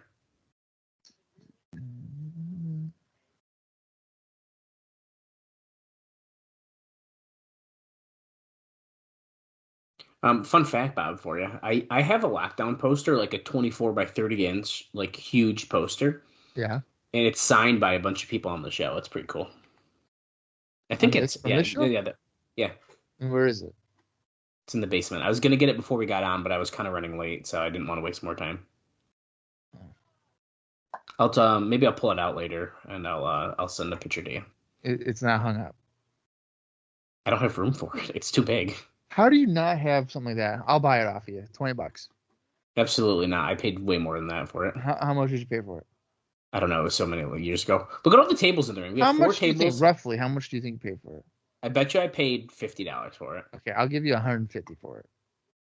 Oh, that's tempting. if it wasn't one of my favorite shows of all time. 125. Jeff Hardy launched himself off a chair into Raven in the corner here. 115. Why do you keep dropping the price? 110. You should have taken it at 150. I should have taken it 150. $35. I'll make you lose money on it, bitch. I don't give a fuck. Oh, here we go. Into the cage. I should have taken a shot for every time they got sent into the cage face first. Holy shit, you'd be fucked right now. You would be absolutely destroyed. I would be in the hospital. Well, I'm glad that we got the Candido clips, even though they edited it out of the match. Kind of silly. That is such a TNA thing to do. Let's edit out of the match, but you know what? Slow motion replay, zoomed in on it. Up close, yeah, zooming in on it. We'll keep that one in. What are we doing? Unless we completely missed it, but I do think it was edited out. I'll go back after the show. I'm here. I'll go back. I don't remember seeing him do that. I'll check while we're doing our end of show chat, and I can even look then too. We can look. We just saw a drop to hold. Raven's laying in some stiff right hands to Jeff Hardy. Now remember, this match is based strictly on the fact that Raven wanted Jeff Hardy and Raven's fans to come together and then be in tag team. Yeah, and Jeff Hardy said no. Raven effect. Good. The mat is covered in pink paint. Yeah, that's a kind of sucks. Yes, this you do win by driving your opponent through the table, and Raven sends himself through because Jeff Hardy moved. And that does not count. But you know what's funny is Jeff Hardy could have just done a drop toe hold, and then he would have won. Yeah, that's a good point. Because technically he would have driven through it.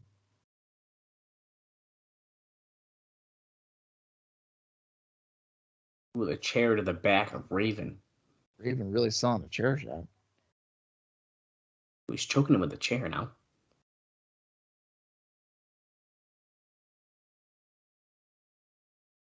Cutting off the windpipe.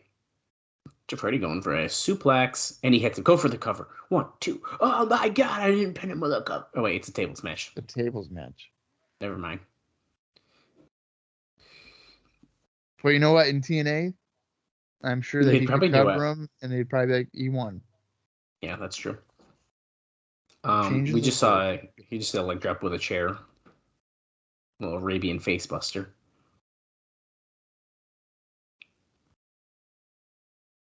Okay, so Tanay just said that Raven is so crazy that he probably uses something like food poisoning to get him hyped up for this match. So Tanay is saying that Raven has food poisoning right now, and that is what's going to get him through this tables match. Raven's busted open, by the way. I just noticed. Who has food poisoning?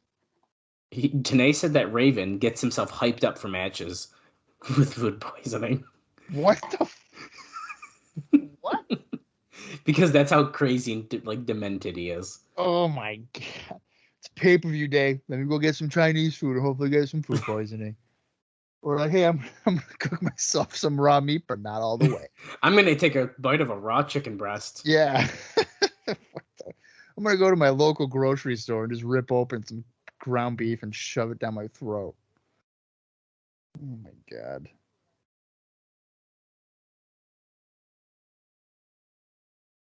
Hide the women and children. Hide your kids, hide your wife. Because they raping everybody out here. Raven's bleeding. Remember that? Hide your kids, hide your wife. Yeah, I saw Antoine Dotson or Antoine. Yeah, fuck yeah. I saw that somebody was saying like if you share something, it's like the equivalent of blackface or something like that. Oh yeah, it's so CNN wrote like an article that if you use like GIFs and memes, then it's digital blackface. Right, which is, okay, that's bizarre. Anyway, TMZ like interviewed Dotson about it, and he was like, "Yeah, sounds about right." Like that was their expert, was the guy that did the hide your kid, hide your wife. That was TNA's expert. Like, yeah, I think so. That's ridiculous. That's the most absurd thing I've ever heard. Oh, hey, New York Mets are there. Bob, who are those players? I don't watch the baseball. The guy on the far right closest to us, I think that was Chris Benson. Chugging I love a beer. Chris Benson. And there was a twist of fate to Raven. He's bloodied. They He's had to beat have up. been. What the? Oh, were they playing against? Oh, there's more than 4 tables. There's 5, it looks like. Maybe even 6. They were stacked. The crowd is absolutely fucking losing it. Did they do a wave or something? I don't know. They just popped wicked loud for nothing in the ring. Let's see here. Let's see if the Mets were in Florida. They had to have been. Oh, chair What shot day to is this Raven. on? April 24th. April 24th. Yeah. And that was the New York Mets. They just said someone from the Detroit Tigers. Look at the crowd, dude. Dimitri Why Young. is the crowd getting so hyped? Because they know he's about to fucking dive off that thing. They had a home game in New York. What the hell are they doing in Orlando? Maybe they finished the game. Yeah, but then their next Case. game was in Orlando again. Look at this. Hardy is on the top of the cage. Swanton. Raven moves. He almost fucking slipped off of that. That was one of the best move off of tables spots I've ever seen. Yeah. Because he barely moved. Guys Yeah, we in need the to see truck. another look. You gotta see that again. Ready? Look how quick Raven. Look at. Wow.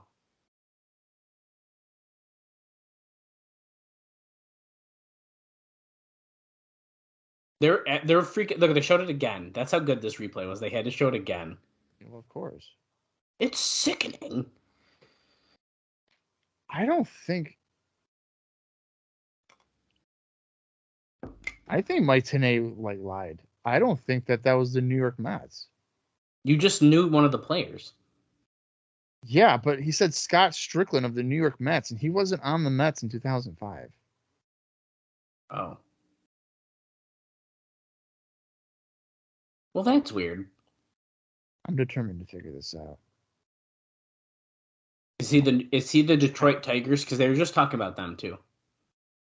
Well, he did say Dimitri Young. He did. I don't know who that is, but he said it. Imagine a cameraman in the ring for this match. By the way, can we just think about that real quick? Yeah, no, he would be seriously hurt. What am I doing? Detroit Tigers. Detroit Tigers. If they were in Tampa, then they would probably be there. But Raven climbing to the top row. Oh, well, he had an off day. So Dimitri Young was probably there. Oh, shit. So Raven was on the top rope. Jeff Hardy was leaned up against a chair, but he got off. He launched himself, hit Raven off, and he just fell and splatted on the ground. The crowd is chanting, "Let's go Raven," which is probably not the reaction that we're hoping to get for this. Yeah, but I mean, Jeff Hardy's been getting booed for months. I know, but that's one of the most clear times I've heard it being like, "Yeah, we want the other guy to win." Right. Why do you think Hardy was so hated?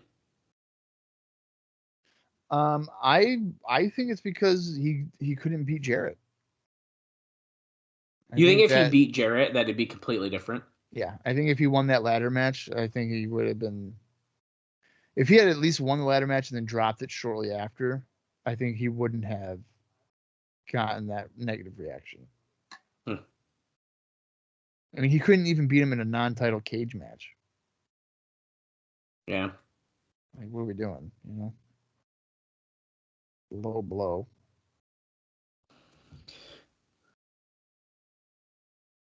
I will give him credit. This is the first match where there was blood. Jeez, he's digging a broken piece of table into Jeff Hardy's forehead. That's fun.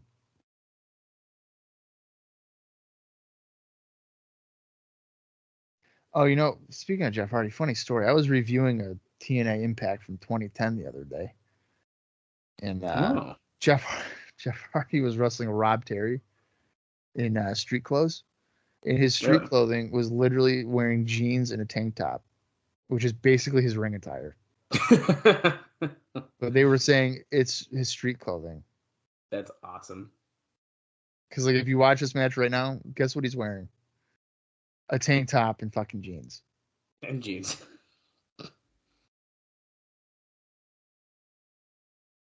Ah, see, she's just like me. She won't watch. I thought it was like someone specific, but it was just a random person just a who random couldn't girl who watch. can't handle a cage match. Oh, Raven. Wait. Oh, it's a tables match, so this doesn't even matter. Oh, that's smart. He pushed the door and crotched Hardy on the cage door. Yeah, but what is Jeff Hardy even doing? He can't escape. Oh! And then Jeff Hardy used his legs and like slammed it on the Raven's head. Into his head. Oh man. Natural reaction. I don't know, man. If I drop my nuts on a cage door, I don't think I'm thinking about using my legs to whip the door. Oh, who's that? The people. He's not about to jump again, is he? He didn't. Raven just put his foot up and he just landed on this guy. How have his heels not shattered? I don't know. At times that he like leaps off of high things and lands on his feet. Raven setting up. There's at least 3 unused tables. There might even be 4. Do you think there's another one? They've been hiding under there, so I don't know. Oh, that other one could be stacked, yeah. That's what I mean. That one might be stacked. I think it is. It's elevated off the mat. There's 2. Yeah, there's 4. Yeah, there's definitely. Shit. Okay, so we got 4 tables.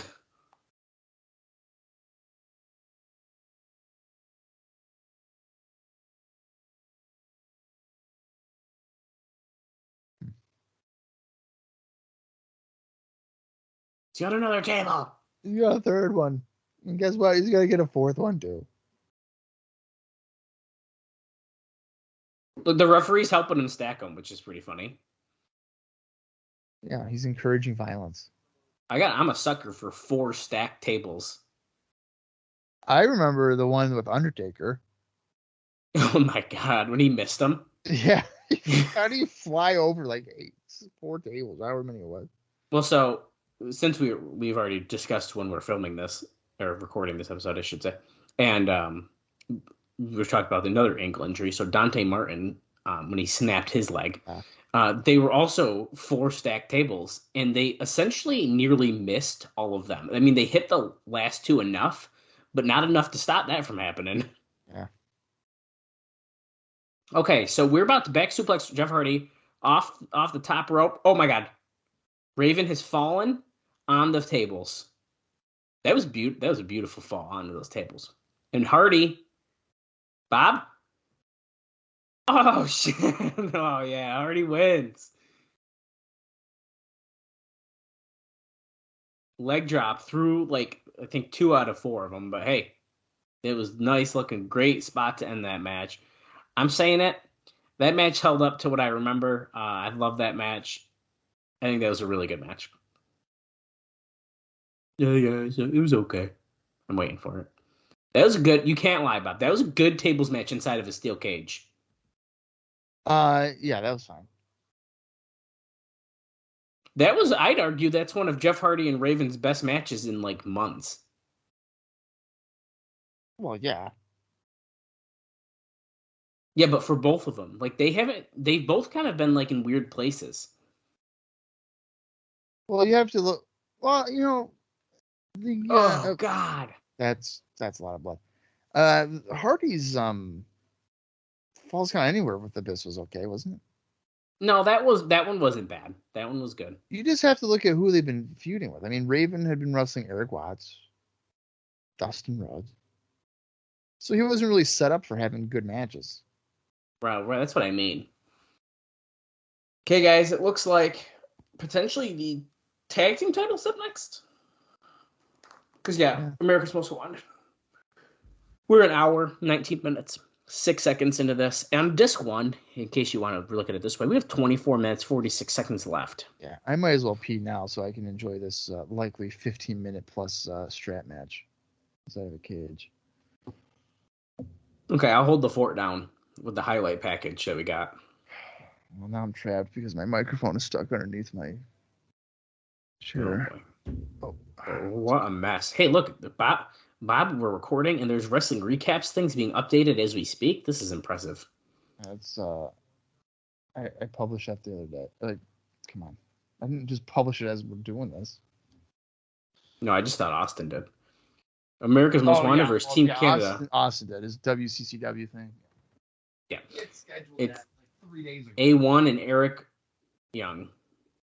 And here we go. I better get moving. Tag Team Championships up next. This is our first title match of the night, of only 2, because let's take a look at the taglines. America's Most Wanted demands are met because of that strap.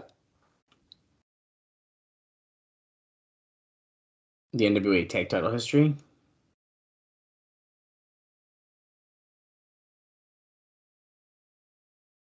AMW, been there, done that.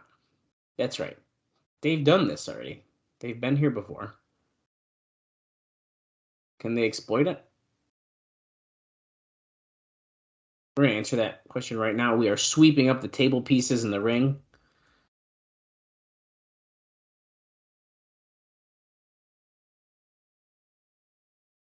Brutal, epic bout here.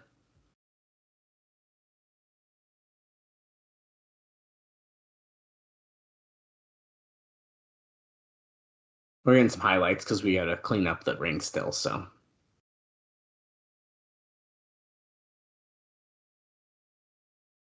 Some great angles here. I love that finish still.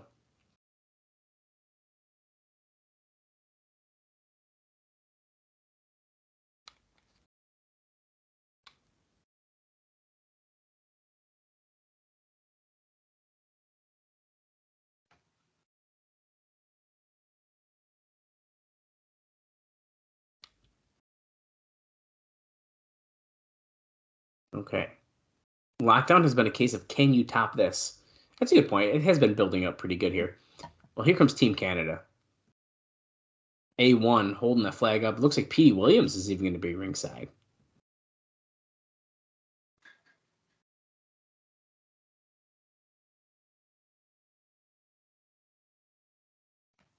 Oh, they lied to us.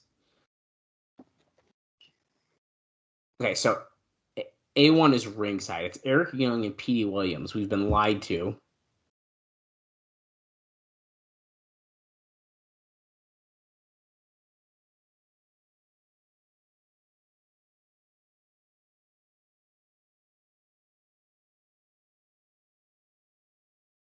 Bob, we've been lied to. What?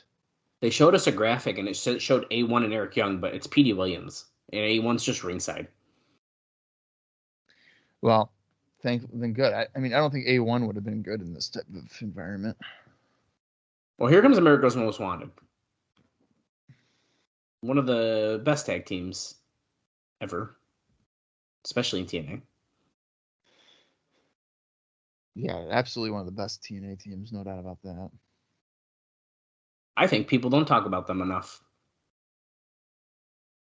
Well, yeah, I mean, their peak was when TNA was arguably the least known. Similar to what we were just talking about with Trinity and Tracy. You think that was their peak? No, I'm saying that that's when they were least known. Oh. So people aren't going to be like, oh, hey, remember when Tracy was flying off of the top rope? You know, they're going to remember her as Robert Roode's like secretary or whatever.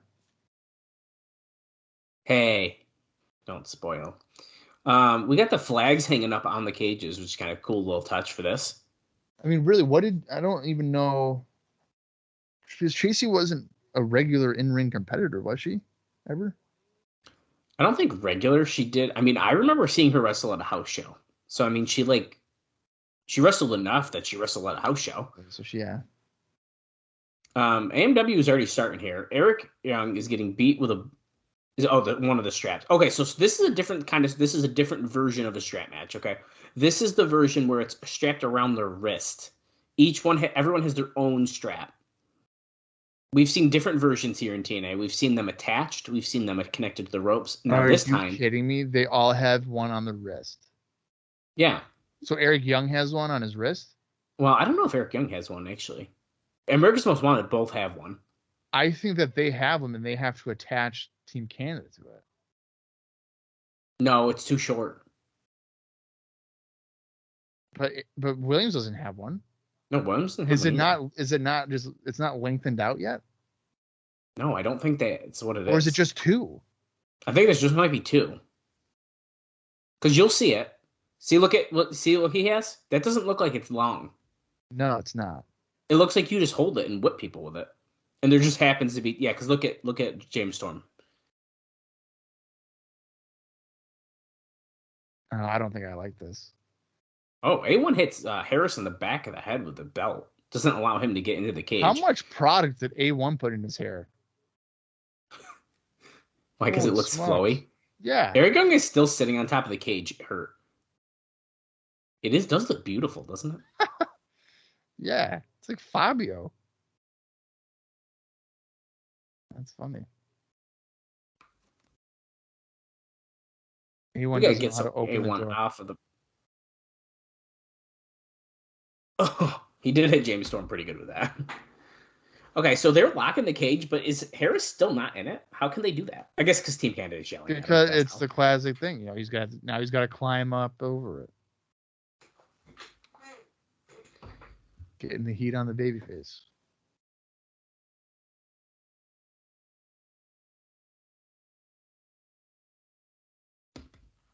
It's going to allow the Canadians to be a 2-on-1 advantage. Oh, was he digging into his face? Oh, just his knuckle? Uh-huh. Is he bleeding already? Yeah, I think so. Oh, okay. So there's going to be blood in the rest of these matches. Oh, that guy just got his shins destroyed in the front row. Maybe he broke an ankle. Maybe.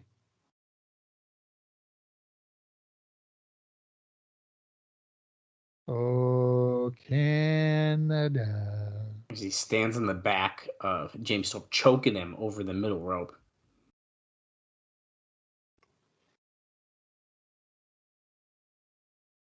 So the strap is just like an extra little gimmick. So I understand why it's like not like on the back of the DVD.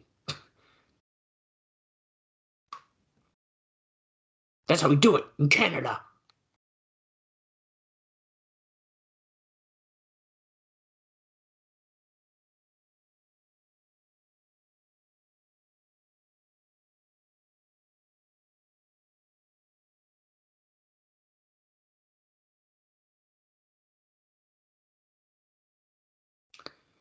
Hey, Harris still struggling to get up because A1 keeps just beating him down.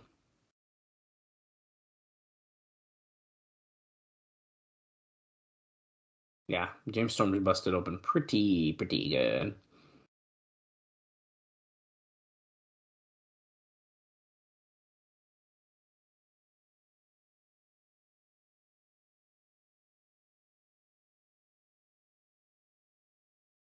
AMW demanded the straps be involved, and now it might be coming back to haunt them. I think it's really just, fucking them up.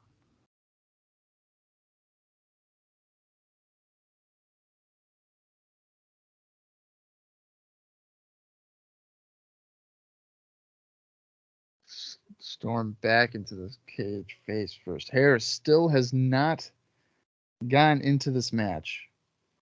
And I'll tell you, I don't hate it because it allows Team Canada to get some heat on them. Right.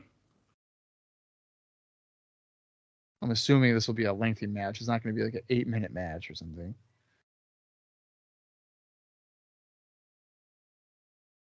I just like the A1 with his flowing, beautiful locks. It was just beating the crap. It's really throwing me for a loop. His flowing locks. Like, I was not expecting that. They're still like interchangeably calling him by his name and also A1. Alistair Waltz. They're doing both.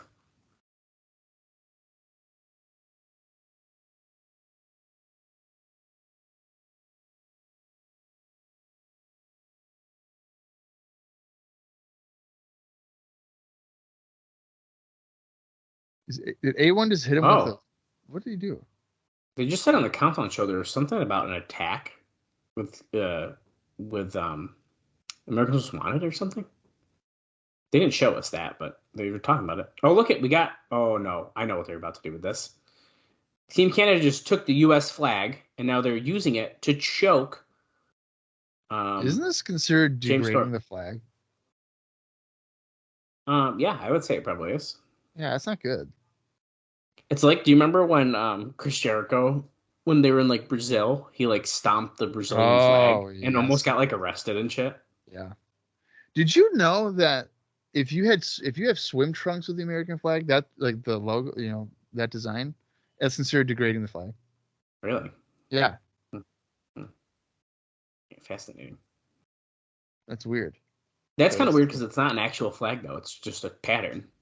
But they consider it's considered that you're degrading the flag. I was like, that's stupid. I don't think that's great.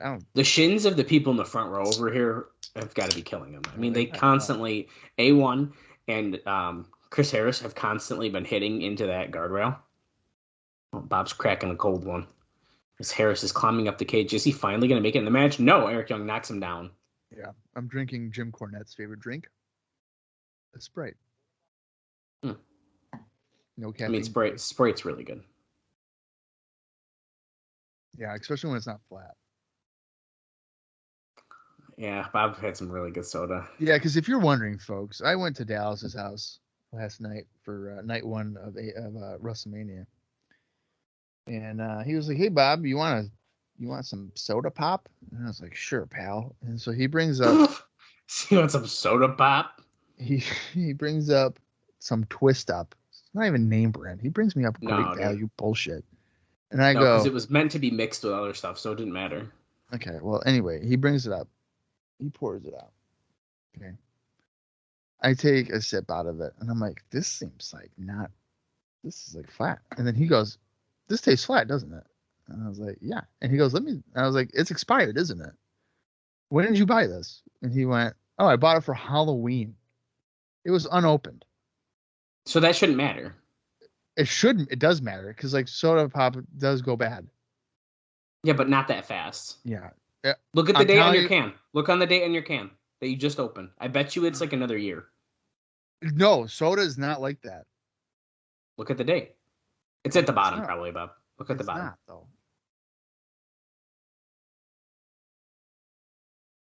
What's the date? What month are we in now? We're in April.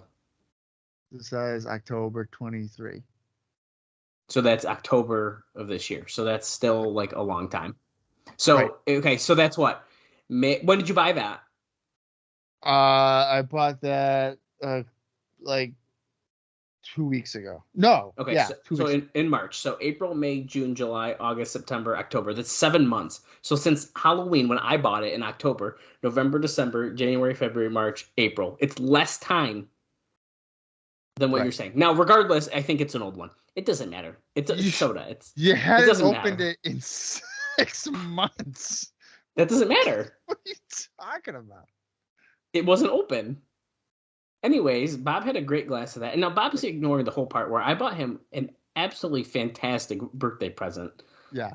The one stupid reality show I don't watch, he buys me a $2 heavily marked down Love is Blind fucking board game. The one. Okay, Harris is in the ring. Clothesline off the top. Listen, I was cracking up about that shit all night, Bob. Kaylee goes, now he doesn't watch it, but he's about to. honestly didn't even think to watch it. I feel like I should watch at least one episode to see if I even would want to watch it. But no, the absolute favorite thing that happened. Oh, Spinebuster by Harris to Young. One of my favorite things that happened last night was Harris is going on Harris is killing him. Stalling suplex on Petey now. Into the cage.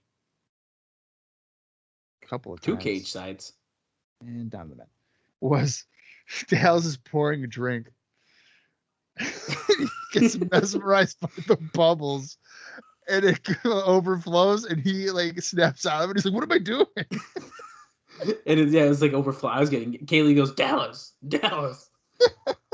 Heart attack by America's Most Wanted. Goes for the cover. I was mesmerized by the bubbles.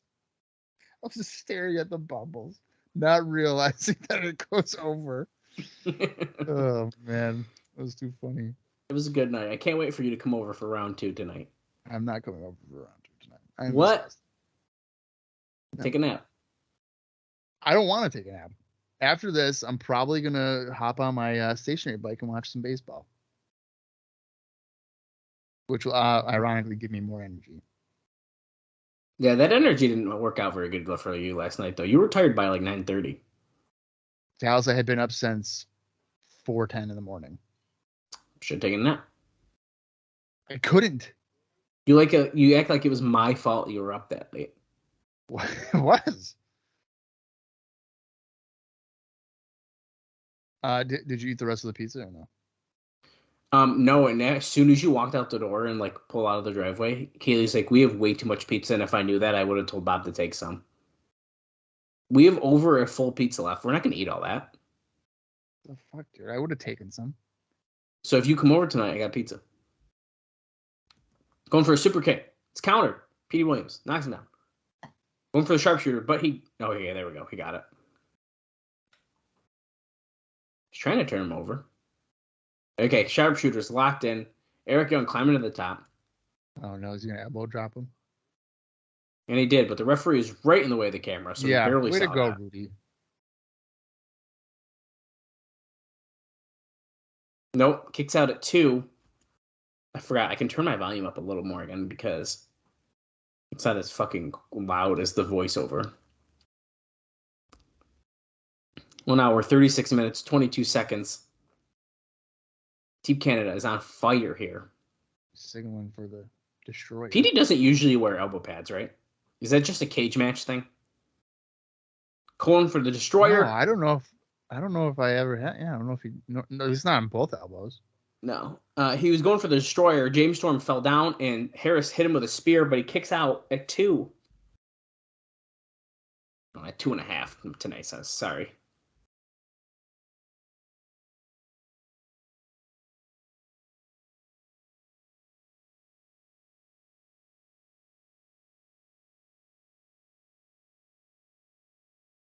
Young just got super kicked by James Storm.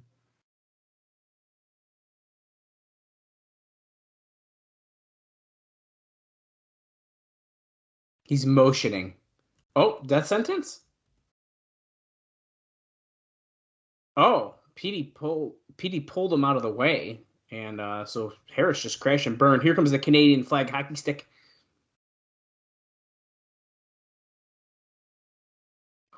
Oh, shit. Right over the he just back. busted it on his back. If it wasn't rolled up, it probably would have flew out.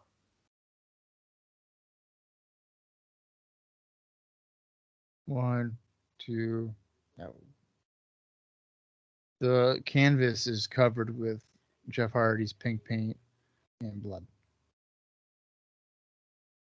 Yeah. It was just blood and paint everywhere. Which means on impact, they're going to be like, look at this stain, man. There's blood. Look at this stain. Oh, he's got freaking powder. Probably flour. No, it's cocaine, actually. Or cocaine. Oh, Petey's like literally dumping all of it into his hand. He probably didn't need to take all of it. When it gets pushed in his face, he did. I knew it. Oh, but Eric Young knocks down James Storm, but Petey's blinded right now. And ready? Oh, I see what's going to happen. Oh, he just low-blowed Eric Young, who's trying to turn him around. No way. He's still blinded. He's calling for the Canadian Destroyer. Oh, shit. He doesn't know, but he just hit his own partner with a Canadian Destroyer. You think if the fans are cheering for that, it might not be your partner. He's just cleaning out his eyes. Oh, but he gets caught. Death sentence. Oh, Goes for the cover. And 3. Nice. that was not a bad match. No, that was good. We find the defendants guilty.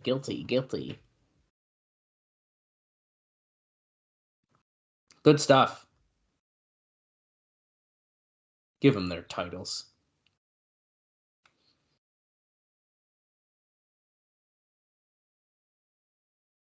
Well, let's go. Yeah, just zooming on a random female in the crowd. Who was not expecting it, and she was like, ah. Oh, yeah, who's this? What's this?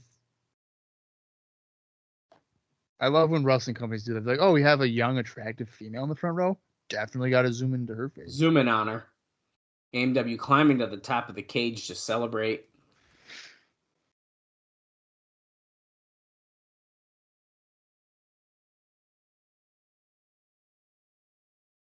What a view.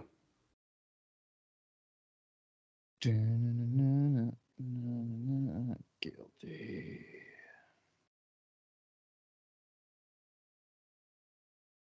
America's Most Wanted. That's Sitting right. up there's got to hurt your butt. I would imagine. It probably doesn't feel great. No. We are at the announce table here with Mike Tenay and Don West, and we have 3.5 minutes or so, a little less, to switch desks here momentarily. Second of our 2 championship matches up next, so that means it's Daniels and Elix Skipper for the X-Division title.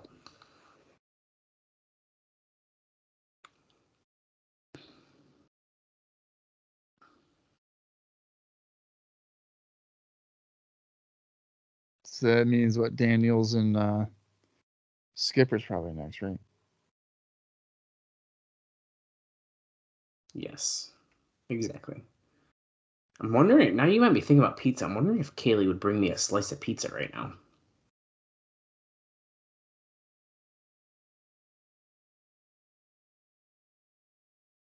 There's just a child yelling, "You guys are the number 1!" And then they cut him off, but here we go, dude.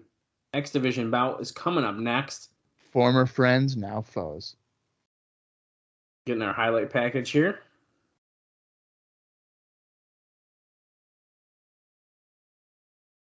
This isn't just the end of the match, just the end of Triple X.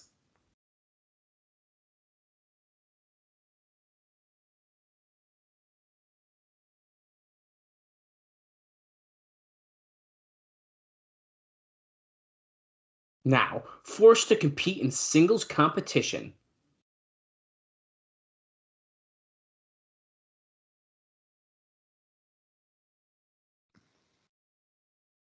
Until last month's Destination X, when their paths crossed.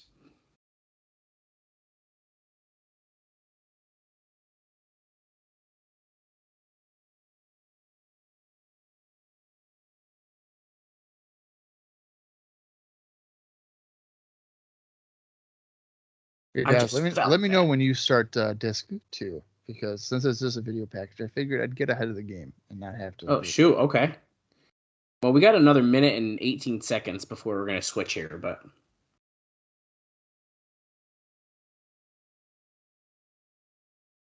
I'm using my brain.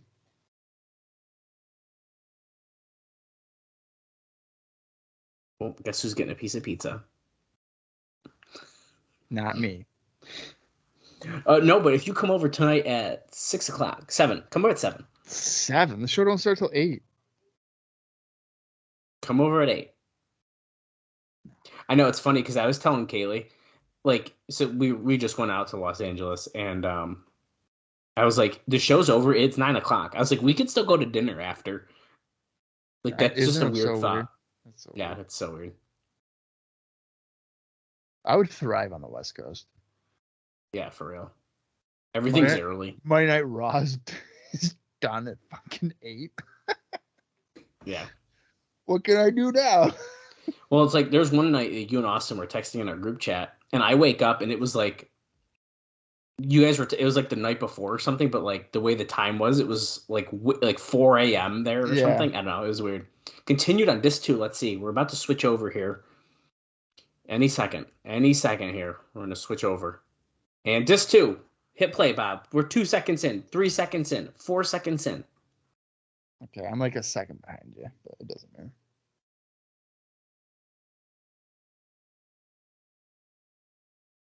The signature division is about to take place.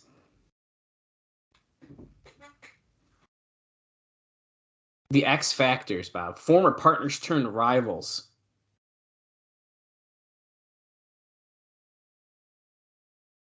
It forced them to split as a team.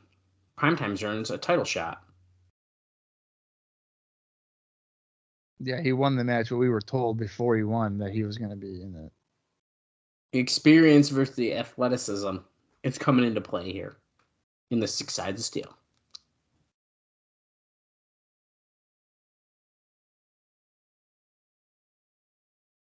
Just say my name.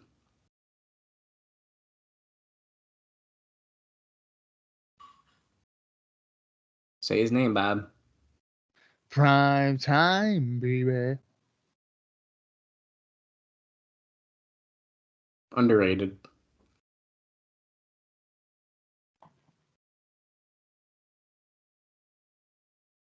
That's true. He was, though, a cruiserweight champion. Yes, he was. 100 kilos and under.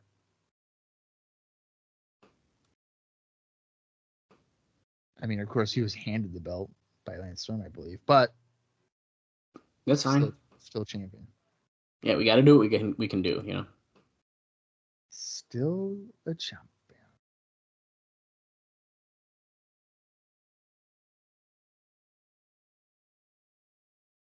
Here comes X-Division champion Christopher Daniels.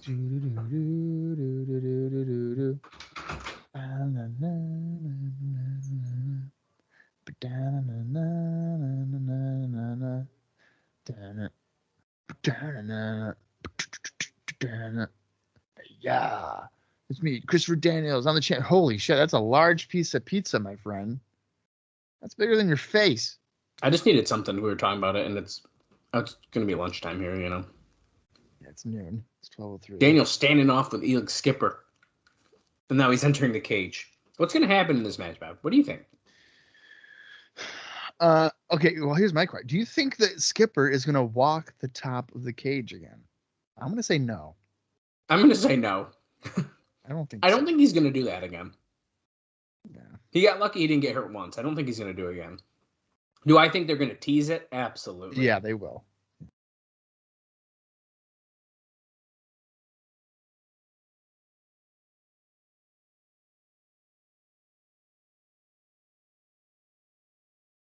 Being broadcast in 53 countries for this pay-per-view. Pretty crazy. They're being broadcast in 53 countries, they said. And still only like 20,000. Oh, God.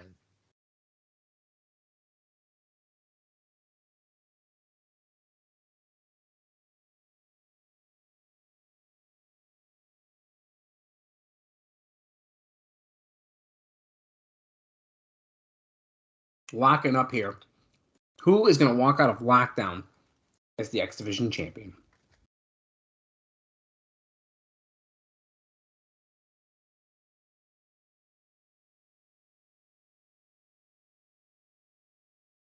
The blood-soaked map is being rolled around now by former partners of Triple X.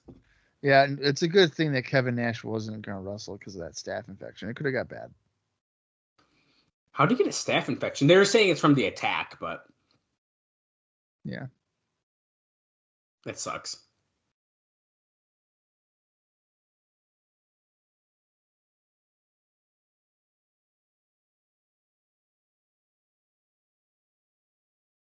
Oh, play of the day? Nope, countered.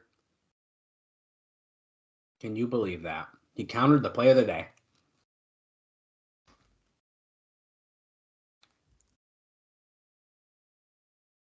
We've already seen an Angel Wings play of the day attempt. These guys actually are not doing their normal, very slow start to an X Division title match. So, Yeah. Pretty interesting start here.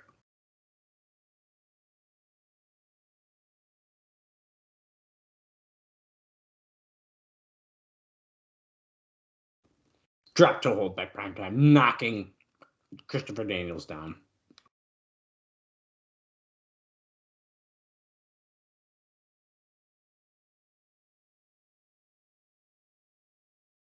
He's just got a lock now. Nothing exciting going on. Nothing like a side headlock inside of a cage.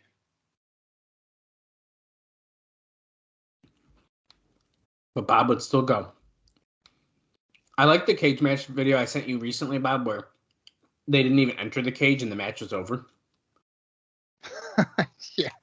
What a ridiculous fucking match. Who was it that did that? Some old guy. Yeah. Made the guy submit on the floor. Didn't even get in the cage. Like, what the fuck? Oh, speaking of, I'm wondering if part of the reason why they made it so that it was every match was a cage match, they wouldn't have the cage like up in the rafters. They would have to build it. Right. So I'm wondering if they figured to cut down on the time. I guess they could have, but I mean, when we did it for Turning Point, they had to put it up.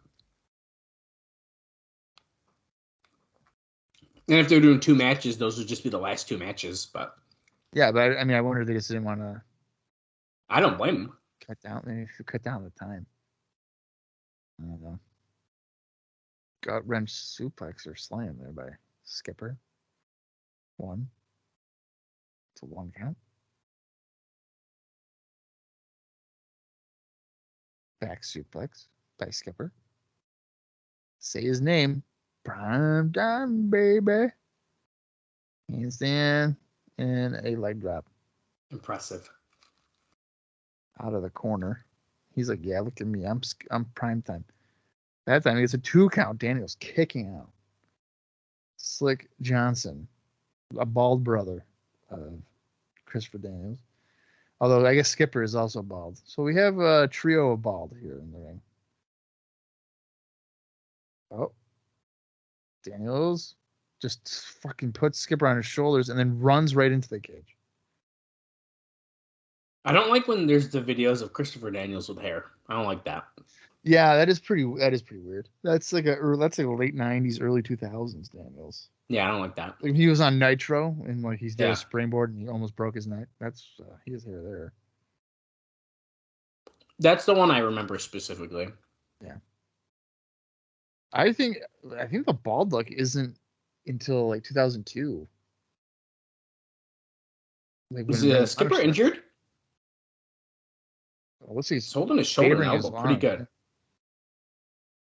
Oh shit. I'm assuming the fact that he would have kicked him on the arm that he might not be hurt. Like, yeah, they were trying to get a replay, but okay, yeah, no, he's working it. Okay. So do we only have left is Lockdown and AJ and Abyss after this? Uh-huh. Okay. So we still have an hour. Well, yeah, so yeah, we got to do our countdown now. So now it's going to be how much time we have left because we switched discs.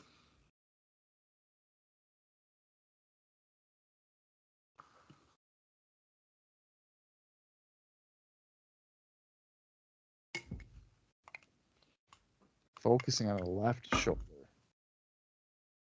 I always love how in wrestling it's always like the left part of your body gets hurt. It's never the right side. Well, because they got to still use that side. Always the left. It's probably easier to sell your non-dominant side. I was going to say, because I mean, that would be your weaker arm probably anyway. Right. So.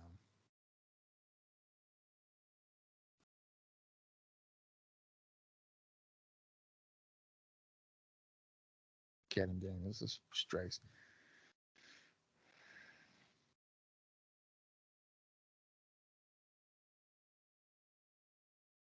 Think about how this could affect the match.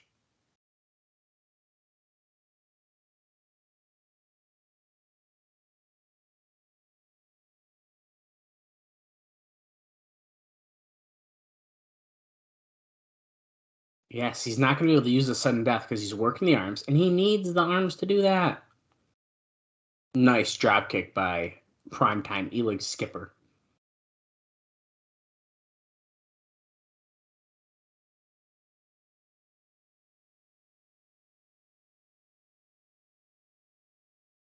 I'm kind of bored. It's because you got to drink more of your soda. No.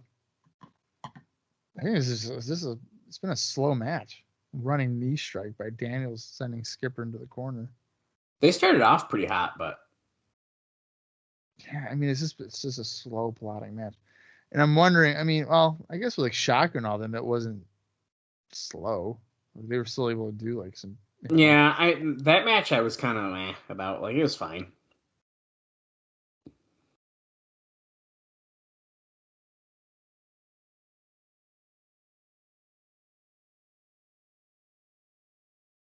How does Skipper block the pain out?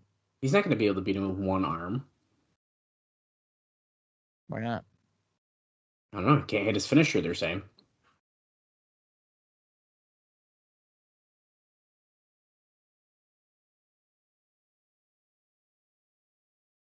Daniels just stomping away. Skipper with a shoulder. Ironically, though, I think he used his left shoulder, which is the one that is hurting. Well, sometimes the adrenaline pumping through, man. You're able to push through those kind of things, and this was a case.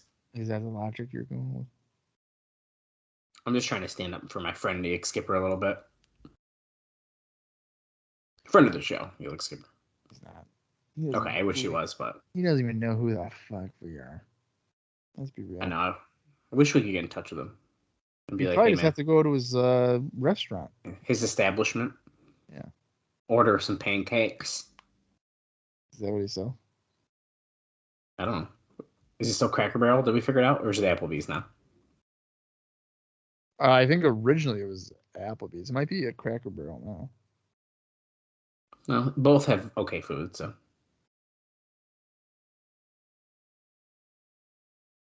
I definitely prefer a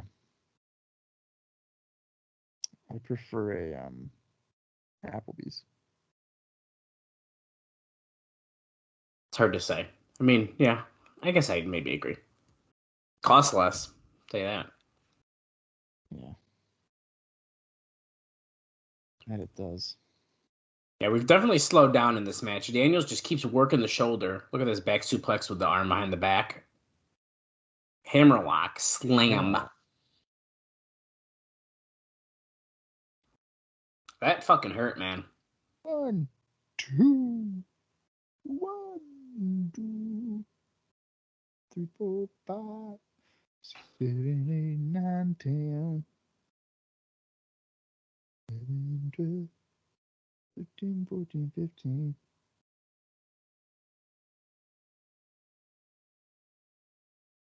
The way he was born. He will not. He's really working the arm. Referees are really good at getting in the fucking way of the camera in this show. Well, they're probably not used to it. I know, but, come on. Work with me here a little bit, guys. Work with me, guys. Just work with me.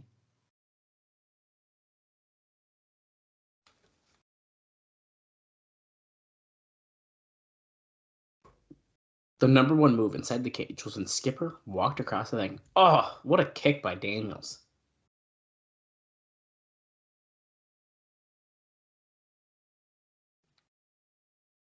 I just want to know what's going to happen in Lethal Lockdown. Is Kevin Nash going to get replaced? Are they just going to do a 2-on-3? That's coming up next, Bob. I mean,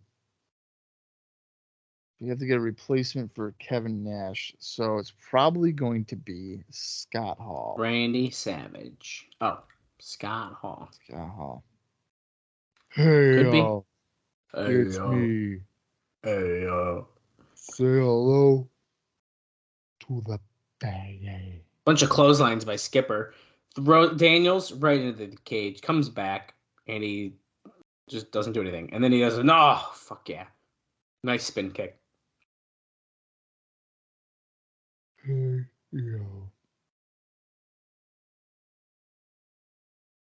He's been studying the martial arts before he even got into wrestling.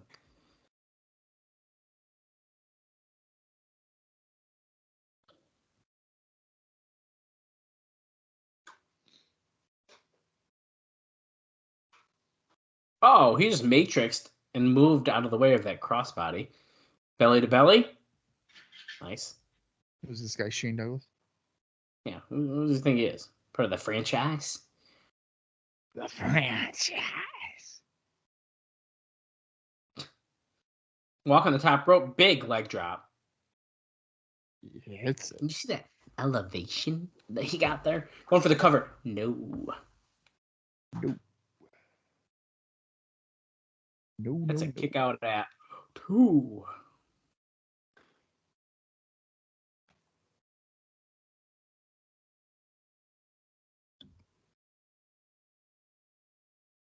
No, he can't do a headlock backbreaker thing because of his arm. So then Daniels slams Skipper to the mat. Best moonsault ever. Ever hits it. 1, 2, no. Skipper refuses to stay down.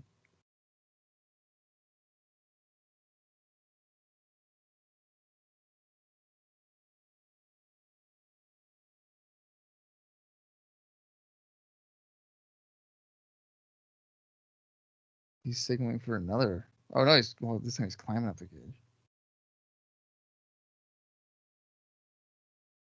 You've got to be kidding.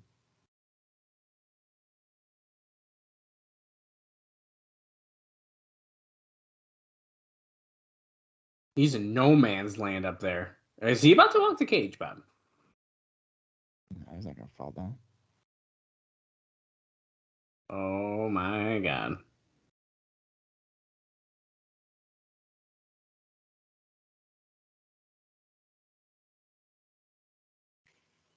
Oh my god. Bob, he's about to walk the cage. Oh, Daniels stepped down though. He teased it. Holy shit, he just dove off the top and Daniels was not facing him, so he just took him and the referee out. Yep. Let's take another look. Look at this. Oh shit, explosive.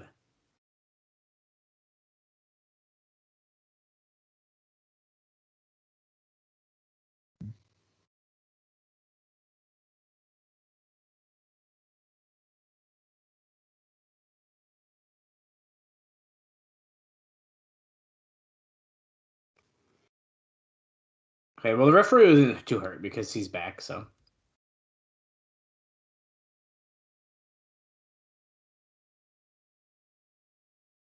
Skipper could be on the verge of a victory. Oh, Enziguri. Oh. He just doesn't have enough strength, dude. Angel's wings, he's calling for it. Let's see. Hooks an arm. Hooks another arm. And no. It's countered. Oh, Bob. Sudden death.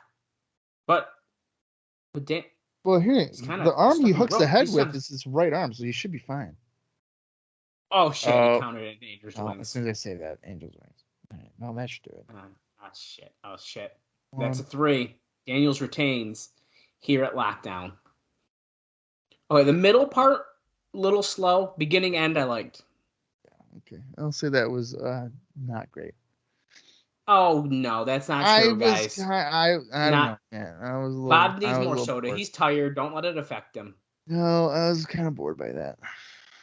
What? I mean, the middle when they were just working the arm strictly, like, yeah. I don't disagree with you there. Yeah, but you're just basing it off of a crossbody off the top of the cage. And the whole finishing sequence. Right. Okay. Wow. The match was probably, 15 minutes long, and you're basing it off of a 90-second sequence? No. I said the beginning was good, too. Okay, so Now you're being petty. Now you're being petty. 2 minutes and 15 seconds out of the whole match. No, Yeah, I bet dude, you at least good match. half of that match was good. Okay, The other half, they just worked the arm. right, which was boring. Anyways, we're going backstage to Dusty Rhodes here. Bob's being an ass now. He's getting mad at me. He's texting me on the side. Seriously, guys, Bob texted me and said, if you don't shut the fuck up, we're not doing this anymore. He literally texted me that. Yeah, I wish. We know Jeff Jarrett. We know Waltman. I still don't know why it says Lethal Lottery, because, like, that's not the match. Why are we deciding who every single person is from here on out? Like, I think we got the first two. That's... Yeah, isn't the point of the match supposed to be like you don't know? Yeah, he says the third guy in. Why did they just... They censored the Outlaw because of the copyright. So what the fuck, dude? It's probably not edited on YouTube like that. So I thought it was like supposed to be a secret, so they censored it. No, he said the Outlaw, and it was probably a cease and desist. Okay, fair.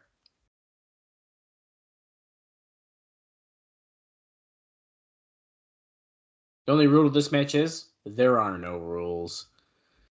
Lethal Lockdown coming up next.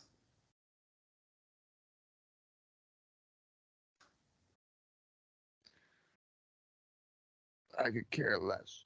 You know why? Because your opponents aren't going to make it. Because you know why?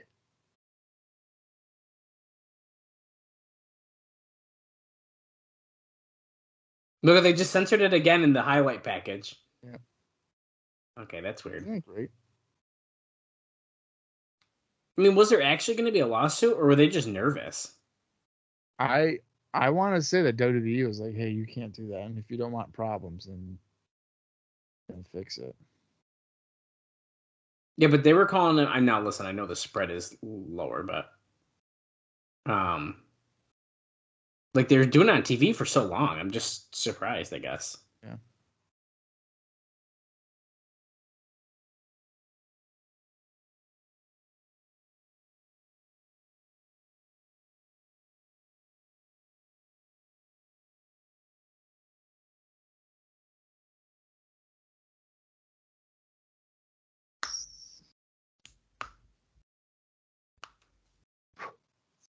Well, we're getting the whole background here, which is mostly just DDP fighting.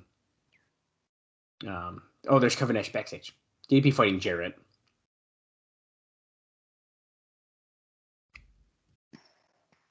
And look, there's a mystery on Kevin Nash. Who will it be? They even have look at the censor. Out. The censor of the Outlaw. That's funny. That's too funny.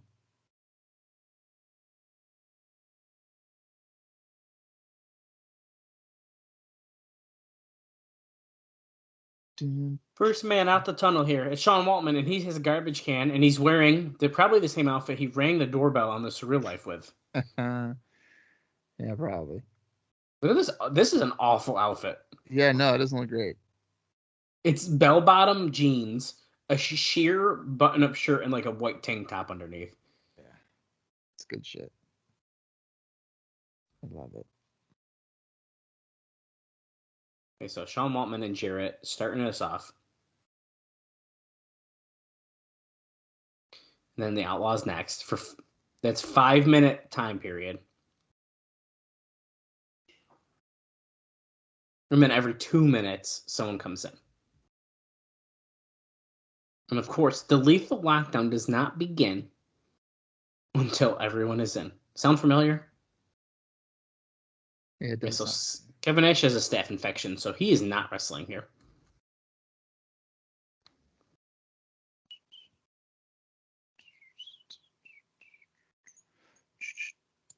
Should we just prepare to be disappointed? I mean, should we? No, what do you mean? What would be the worst case scenario of who could replace Kevin Nash on like current roster? Who could it be? David Young. Oh, that's a good one. Actually, Jarrett's also wearing like street fight gear. So Or no. What if it's like Buck Quartermain? yeah, Shark Boy. Shark Boy. Yeah, but see, I actually like Shark Boy, so that I'd feel D-Ray 3000. he's gone. I think at this point. Oh, you know who it could probably be? Hmm. Ron Killings. Oh, Ron Killing. He seemed like the type of guy that would be inserted into that. He's not on the show. Then I mean, I don't know. I guess it could be anyone who hasn't been on the show, which I don't know if there's that many people. Okay, so they messed it up. It said 2 minutes. It's supposed to be 5. Now we're not even in the cage yet. So does that mean it hasn't started yet? I'd say it started, but we're already using weapons and stuff. Jarrett still has the title around his waist.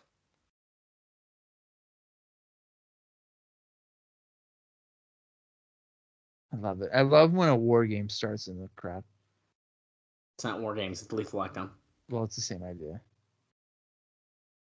Oh, look at that sign. Billy Gunn is not nice word. What did it say? A not nice word. Is it not? It is derogatory and homophobic. They didn't censor that? No. You could barely read it. Still. You censor outlaw, but you won't censor a slur? They probably didn't even fucking notice it. They probably know, okay, we said the outlaw a few times, so you better go edit that. Although on commentary, see, this commentary doesn't sound dubbed right now. So I bet you it's not going to be dubbed in this commentary.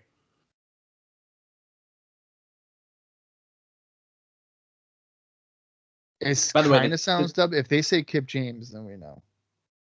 Right. The crowd, and I say it doesn't sound it.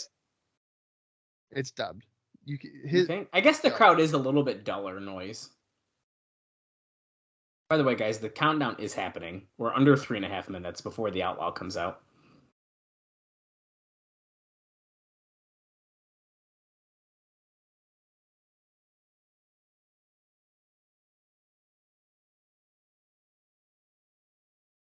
Oh, Jarrett's head gets slammed against the title belt, laid across the table. The unbreakable table, which you're now standing on top of.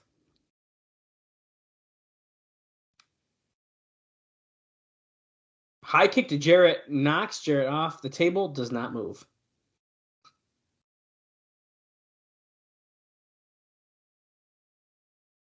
Crossbody onto Jarrett.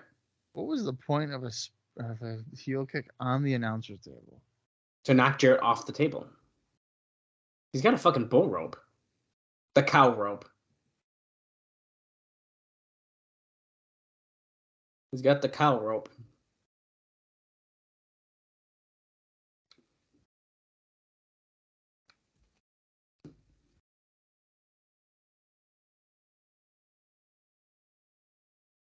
I don't know. He's got Jarrett against the cage, and he hits the post with the chair. Maybe they don't have to go inside until the match is like ready to start. Never mind. But you know what? It just proves our point with Jeff Jarrett matches. He has to brawl in the crowd. I mean, yeah. Even if there's a cage, no, you gotta brawl in the crowd.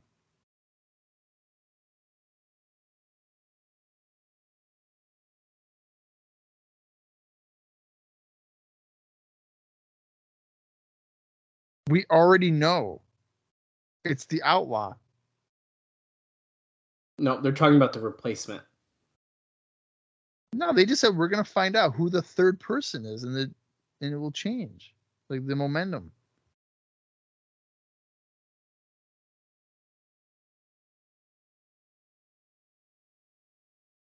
Do they really not know who? I don't know. Oh, Woman's sending Jarrett into the cage again.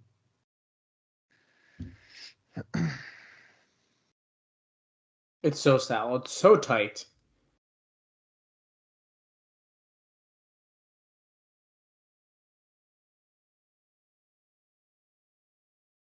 I am shocked by this. Oh, going for the Bronco Buster, but guess what? You can't get your legs there because there's a fucking cage. And Jarrett moved, so.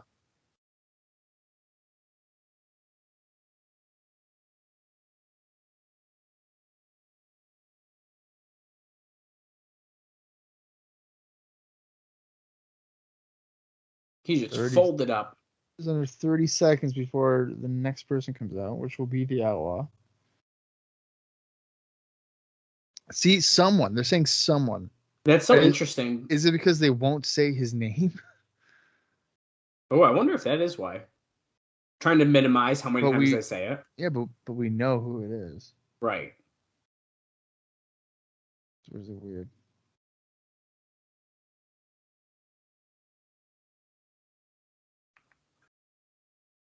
Here he comes. Yeah, okay, it is dubbed. Here comes Kip James.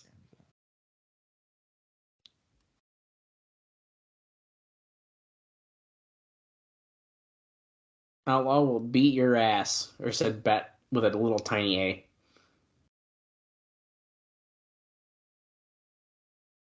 Everyone's wearing jeans and a white shirt. Because it's a street fight. Well, Waltman he's got a shirt over his white tank, but.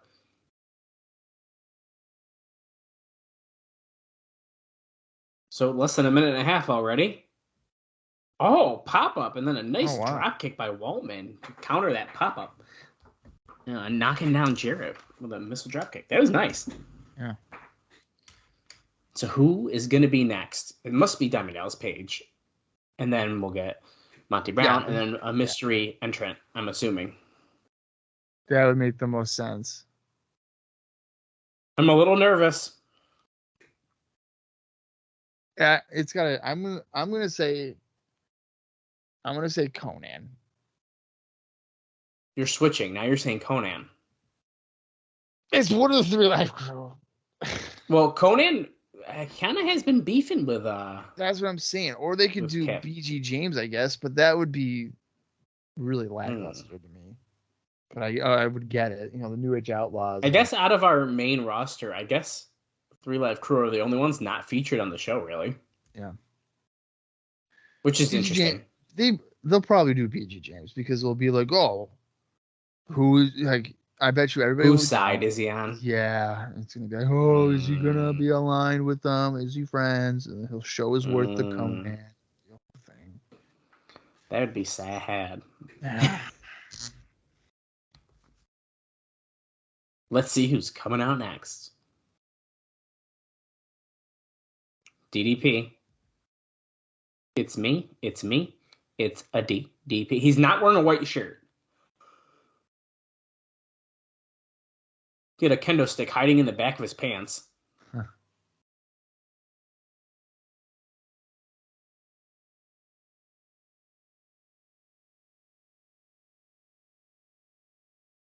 DDP gets in, swinging the kendo stick. He's unloading on Jarrett and the Outlaw.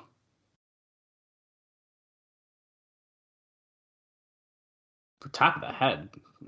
Oh, fucking hey, dude. He's hitting him in the head wicked hard.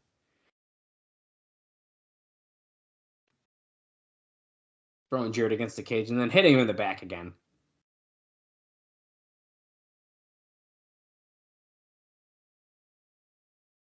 Oof.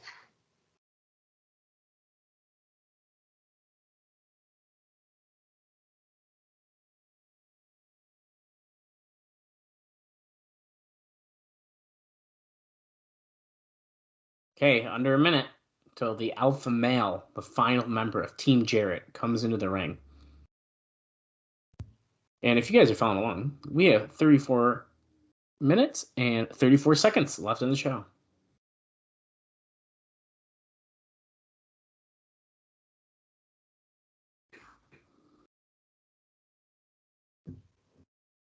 DDP double clothesline, knocking down the Outlaw and Jeff Jarrett. Calling for the bang, the diamond cutter. Let's see, is he going to hit it? No, counter. And then a low blow. DDP gets a low blow like every match. I know he does. Even against like enhancement guys in WCW, they would just low blow him. That's pretty funny.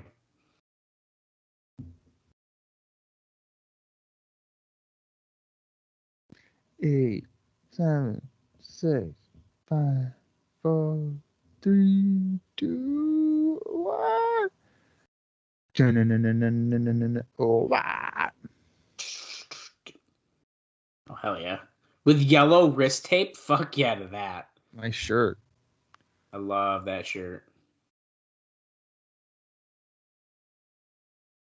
For some reason, every time Monty Brown comes on, I have to pull up eBay and type in Monty Brown TNA. His weapon of choice is a freaking baseball bat. Because of the stinger, dude. He should just hit people right over the head with that, and he'd win. Bob, I found that shirt here. Let's see what size it is. Oh my god, it's my size. But it's $130. Tempting. Splurge, dude. Do it. Did you back the Nitro set yet, or what? No, I haven't.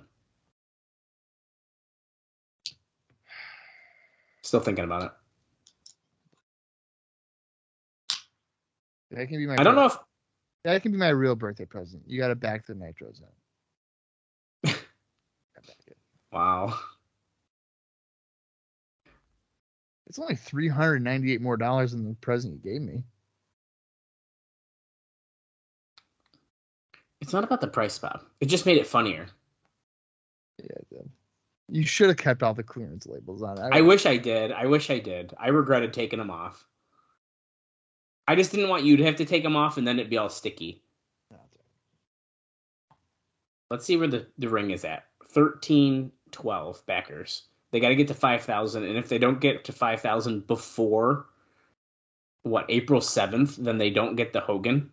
Yeah. I don't like that. Because I want the Hogan.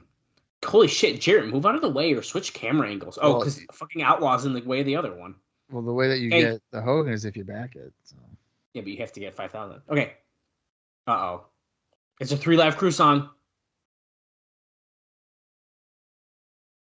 Oh, fucking A, dude. It's BG James. He's wailing on Jarrett with a trash can lid right now. Oh, there goes the cameraman. What's worse, this being BG James or the 1998 In Your House where it's Savio Vega replacing Shawn Michaels? At least the fans seem to like him. Yeah, because it's a freaking amusement park. No, I'm talking about Savio Vega. The fans didn't like Savio Vega. They didn't? No. He was in Los Boricuas at that time. I mean, that was pretty bad. This sucks. Oh my, what the fuck? He just hit the referee? He just hit Rudy Charles in the face with a tray. Oh my god. That should be illegal. He's facing off with his former partner.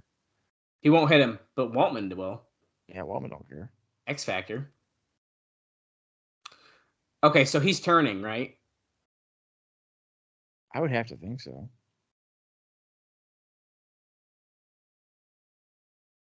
BG directing traffic here. He tries to go for the fucking Bronco Buster again. You can't do it very well, bro. There's a fucking steel cage in the way. You don't care.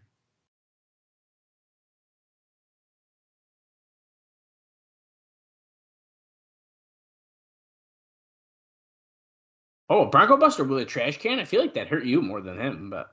Yeah, I mean, your nuts are hitting the steel there.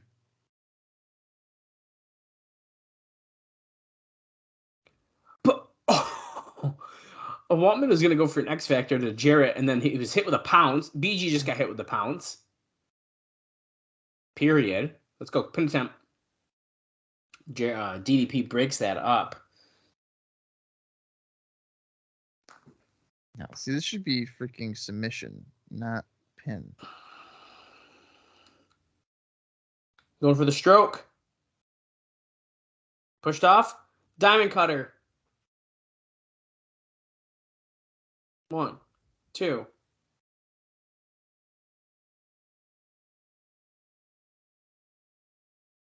Wow, was that close? It's amazing how many matches they had to redub. Yeah. Oh, spinning heel kick by Waltman to Outlaw. I don't know if I would have ever known about the Outlaw. Like, as a kid, I probably had no idea. Yeah.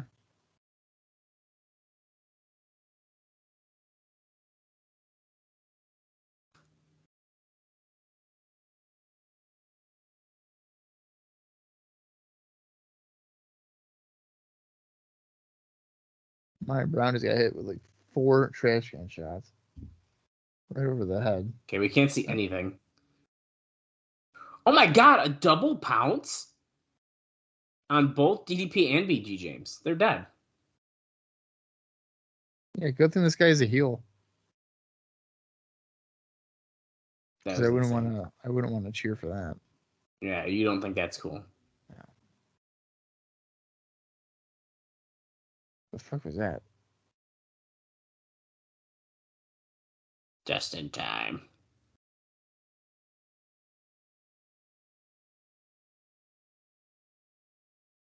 Oh, my Brown's bleeding. Oh shit.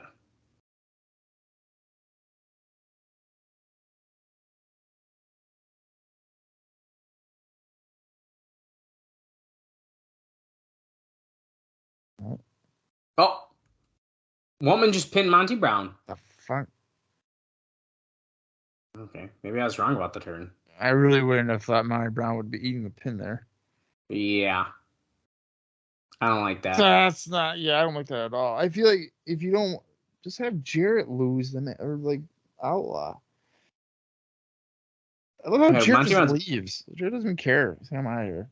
Yeah, that's weird. He's probably going to get a guitar. Wait, Outlaw's leaving too, though. This could be a Maya Brown face turn. Because they just leave him here to get beat up. Okay, Oh, and they sent him out the cage door too. Wow, dude. Okay, well, for a lethal lockdown, that was just mindless, weapon shots. There's really no substance here.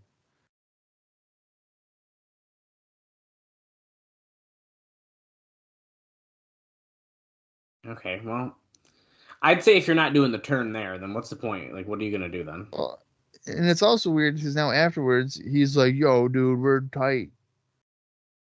Yeah, I don't. Like that's just weird. I don't understand. Like you're just continuing it. That's weird. Yeah, well, we do have our main event up next. One more match, and that is Abyss versus AJ Styles. The winner faces Jeff Jarrett at Hard Justice coming up next month.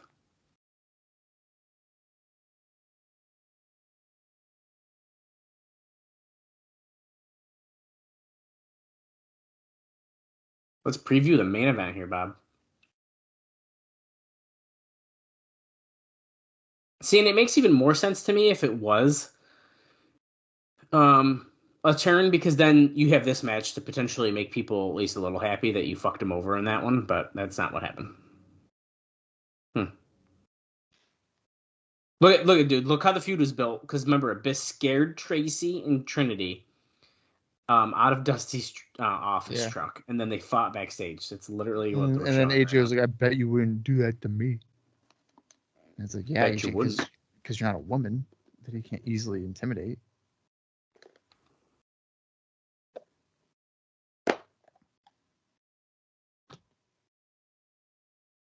It doesn't get any bigger or better than that.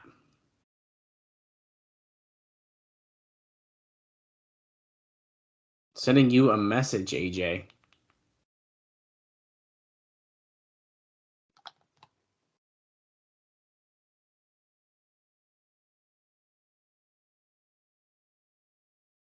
Security here to break him up. That's right.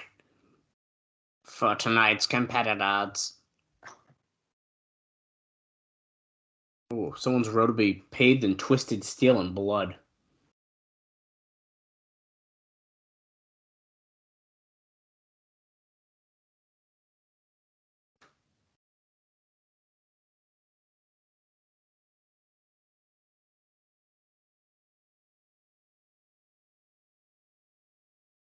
Who do you think's going to win? Who's going to be the number one contender? Now, Abyss has been technically a number one contender since, what, Destination X? because he won the ladder match Against all odds. Against all odds. So he's had the chance to fight for the title. Could he lose that opportunity tonight, essentially? Well, I certainly don't think Abyss and Jeff Jarrett would be at hard justice. Well, there you go. That's all you need to hear from Bob, the absolute professor of professional wrestling. That's right.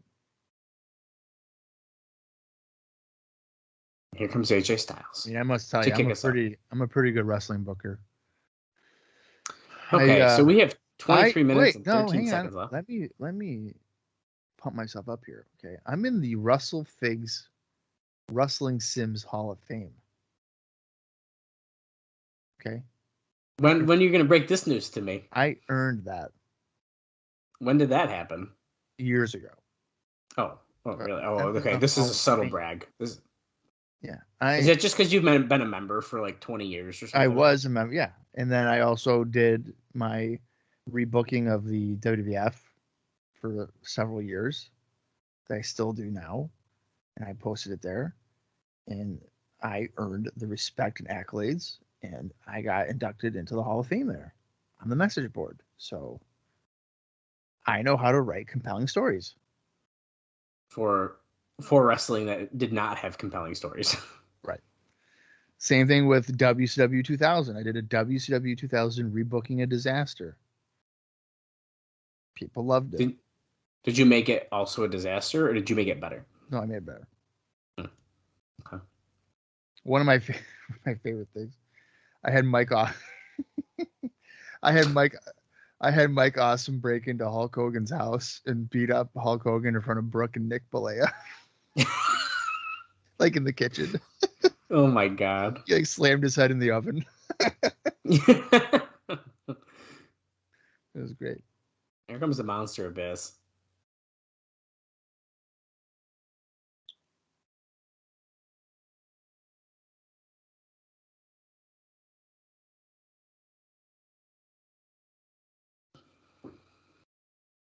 I'm not afraid of Abyss. I'm afraid of what Abyss can do. So wouldn't that be afraid of Abyss? What are we talking about? Is he about to just dive at him?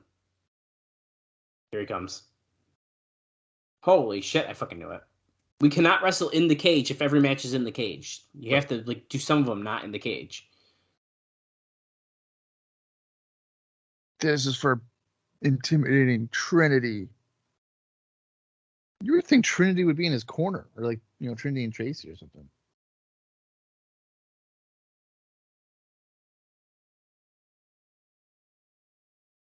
Oh, Styles slipped underneath the guardrail. He's done that before. Hurricane Rana. Nice. Oh, off the guardrail. That's cool. Took down the monster. Crowd's on their feet. They're hyped. They're ready.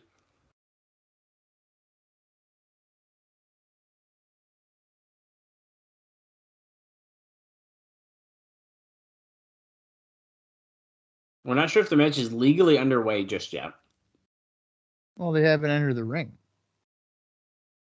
So I would assume that the match is not technically started yet.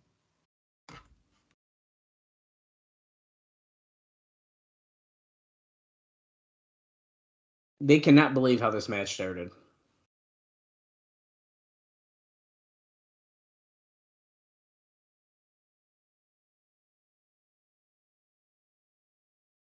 Abyss wasn't. I know that. He wasn't ready for this match.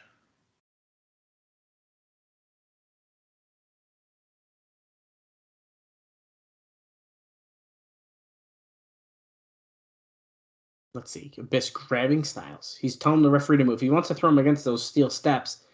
Styles climbs over, jumps on the guardrail, dives into the crowd, and climbs up on the next level. And now he's jumping over fans with a flying forearm. Very impressive.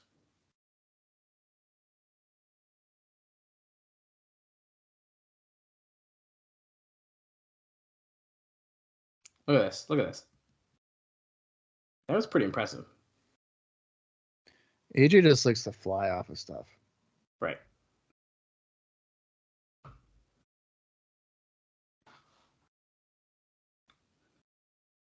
Okay, he's punched Abyss a few times. He's backing up. Is he going to launch himself off those steps? Yes, he is, and he flew into the crowd.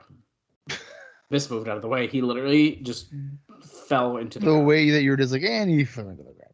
Dude, it looked so funny the way that camera was.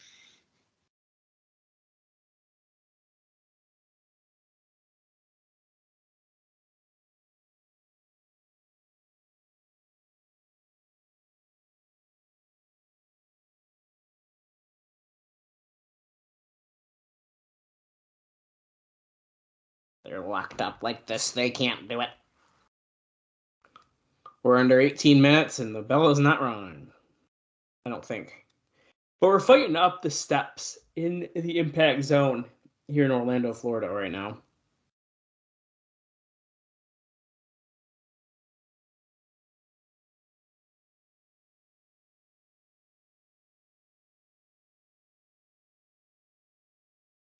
AJ Styles.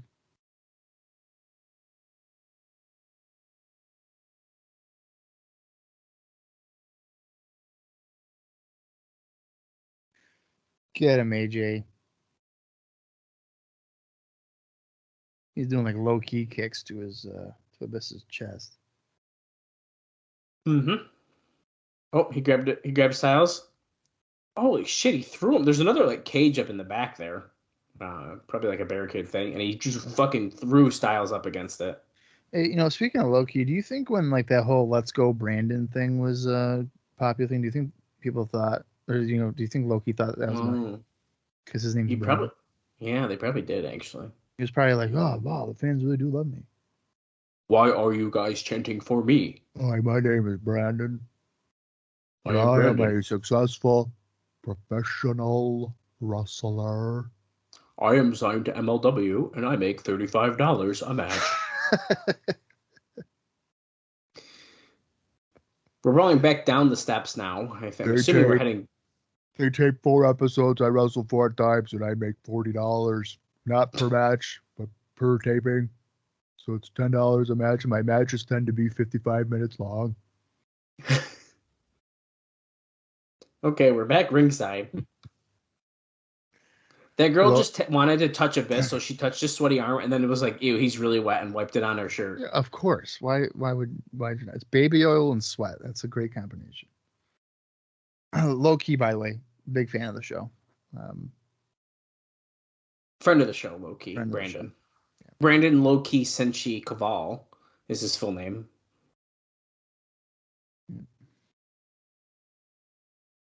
Still not in the fucking game.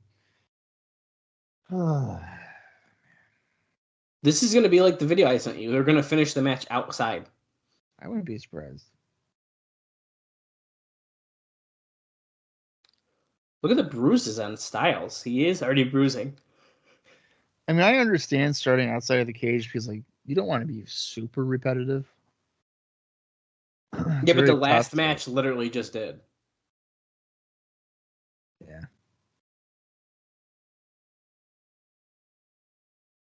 Referee's gone. Don't know where he is. It's probably he's not even in the ring. Where did he go? That's what I mean. He's gone.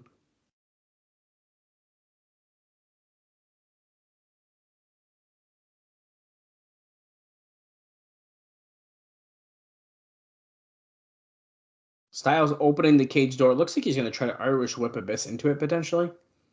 Nope, he's backing up. He's backing up. Oh, because the cage door wasn't staying open. Andrew Thomas says, I want it in there. Oh, Abyss slams the door on Styles. Oh. Oh. That one hit his face. That was the arm, and then he just smacked him right in the face with the cage. Look at this. Ready? Yeah. Oh, my God. That was bad. Is he getting his blade out there, you think? Is he busted open? Yeah, he's definitely bleeding. He's got to be.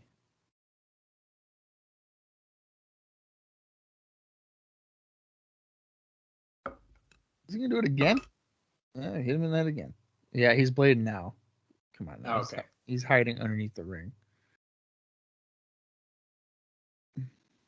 Ready? Oh, my God. See, and then he goes to his wrist where he probably had the blade. And then Yep, there he is. He's cracked open. The barbarism. The barbarism. Yeah, you like that? The barbarism. Just focusing on the cut because he is attracted to blood. Ooh, it's coming out pretty good. Yep. I can't wait for next year's lockdown when all the blood from this show will be highlighted. Lost. Right. Lockdown. We had someone Blood die. was shed. We A didn't leg die was lockdown, broken that led to acute pneumonia. Thumbtacks. Oh boy. Oh boy.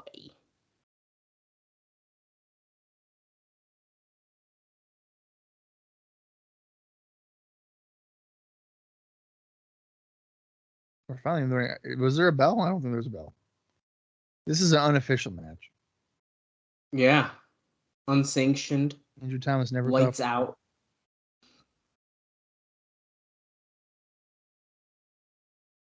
And the crowd is chanting, "We want thumbtacks." And don't worry, Abyss has the bag in the ring, so we will certainly get them. You don't want thumbtacks. Don't be silly. Abyss clobbering Styles.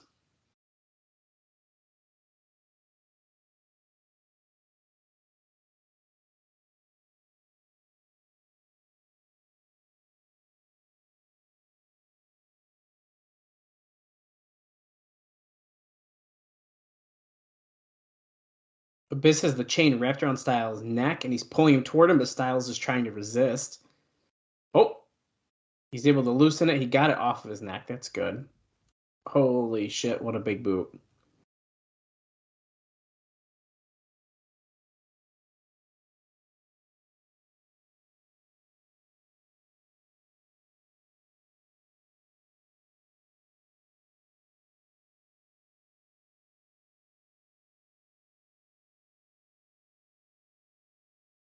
AJ's wicked busted. Abyss is wrapping his chain around the turnbuckle now. Wrapping around the top turnbuckle.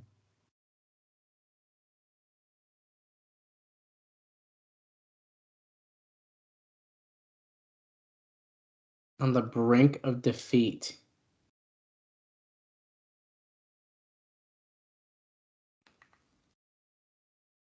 Ugh.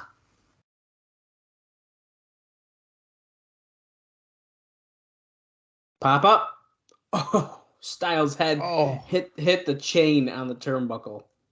That's a creative use of a chain. I like how Andrew Thomas checks on him by just like raising his arm. And then like waving his hand in front of him. Hey, AJ, you awake? We have 10 minutes and 35 seconds left of the show. As Abyss press slam Styles, boom, right into the side of the cage. This is absolutely brutal. Can you believe how brutal this is? It's pretty brutal. Pretty brutal.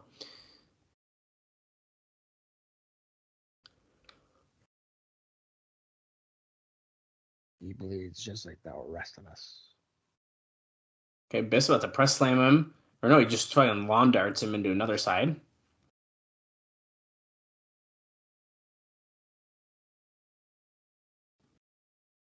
Kicks out at 2.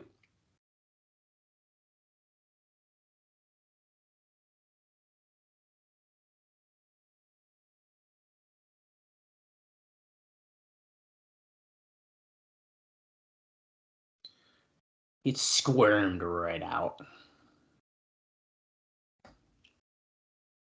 Abyss is screaming at Styles as he's like twisting his head.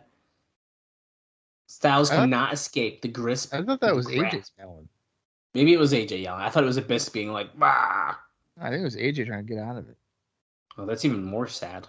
I feel really bad for him now. Pop up, slam down. Good night.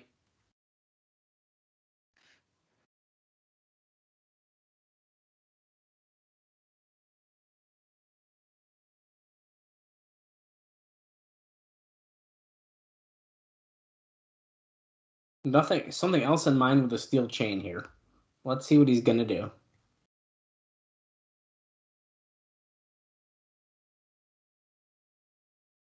Tunnel vision. He's just focused on pain, issuing out pain and destruction. Irish whip comes back. Press slam. No. Styles counter. DDT. Abyss onto the chain. Oh. What a counter. Is he about to turn this match around? Could he go on to fight Jeff Jarrett at Hard Justice? Forgot the next show. Hard Justice.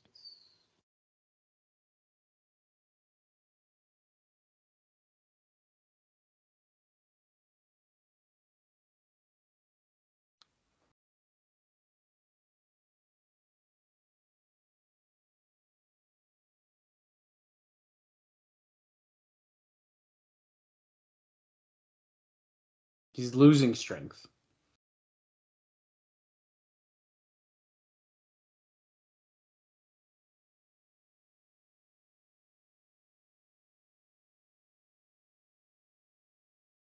Head scissors again. Styles running at him. Abyss moved out of the way, but Styles stopped himself in time. Going for that moonsault reverse DDT, it looked like, but he kind of landed on top of Abyss and just fell off. Yeah, I don't think Abyss went far enough in. No. I'll let AJ clear him. AJ into the corner. He lifts up. Abyss runs into the chair that he placed there earlier on. When is Abyss going to learn? I know. He always hits that chair when he does that.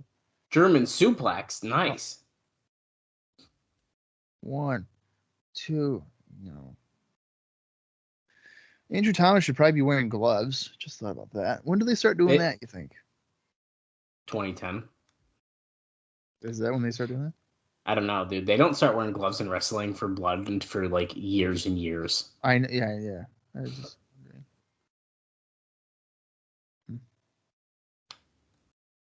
I don't even know if in 2010 they do. Like they just. I don't think they do. I haven't seen it yet. Kick out of it too.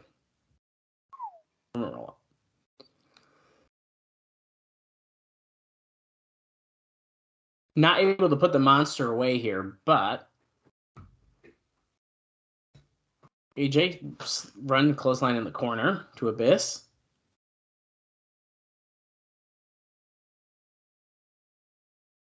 Oh shit! Caught him in the black hole slam.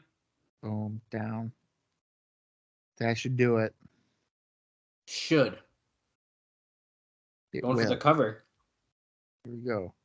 1, 2. Holy shit, he barely kicked out. Just barely.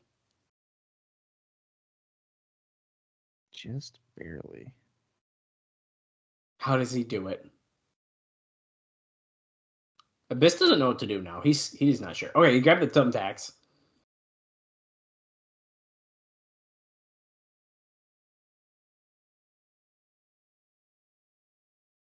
This girl's like, no, I can't watch the thumbtacks. Let's see.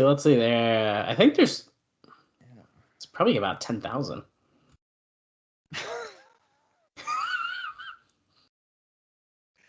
I think it's like 10,000, about 10,000. Yeah, that's about 10,000 right there. Could you imagine if there was a guy that had to count every single one? Oh my god, black hole slam, Styles counters. He's not gonna do what I think he's gonna do, is he? Off the ropes, comes back, trying to knock Abyss down. Didn't work. Off the rope. Oh no. Abyss kicked him in the gut.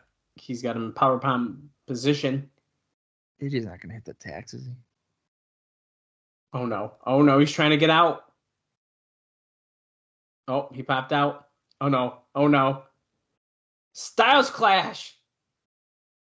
That's not the Styles clash. That's like a pedigree. No, that was like a Styles clash. It's on the front of his body. It doesn't matter. Look at his chest.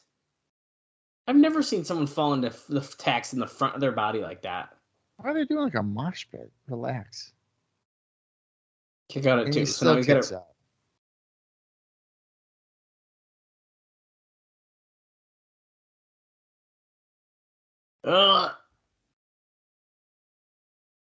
That's fucked up. The fans love it. They love a guy in pain. It's fucked up.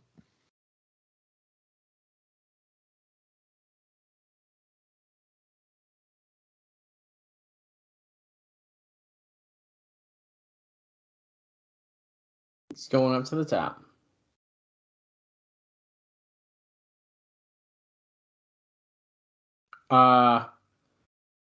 Holy shit, he just chucked Andrew Thomas into the cage and to knock Styles off the top. He's now hanging from the outside of the cage.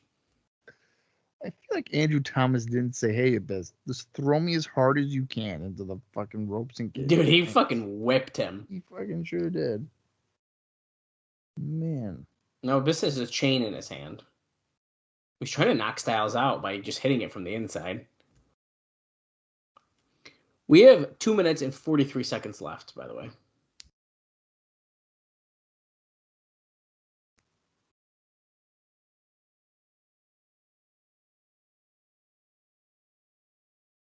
Abyss is climbing up. Styles is trying to climb back up again, but... oh no. He's wrapping the chain around Styles' head, or he's trying to. If AJ falls, he's going to hang himself. Oh my god, he's off his feet. Okay, he's literally hanging him. Hanging him.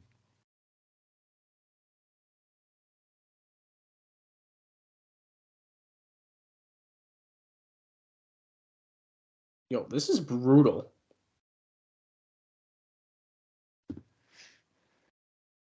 Abyss threw the chain down now.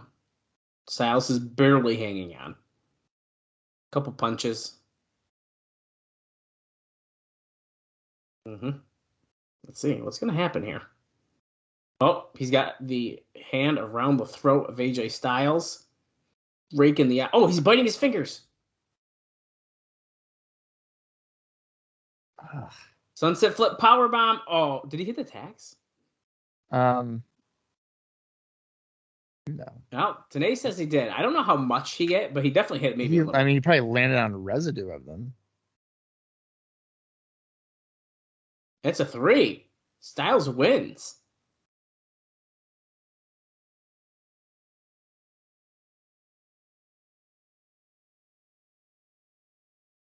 Wow.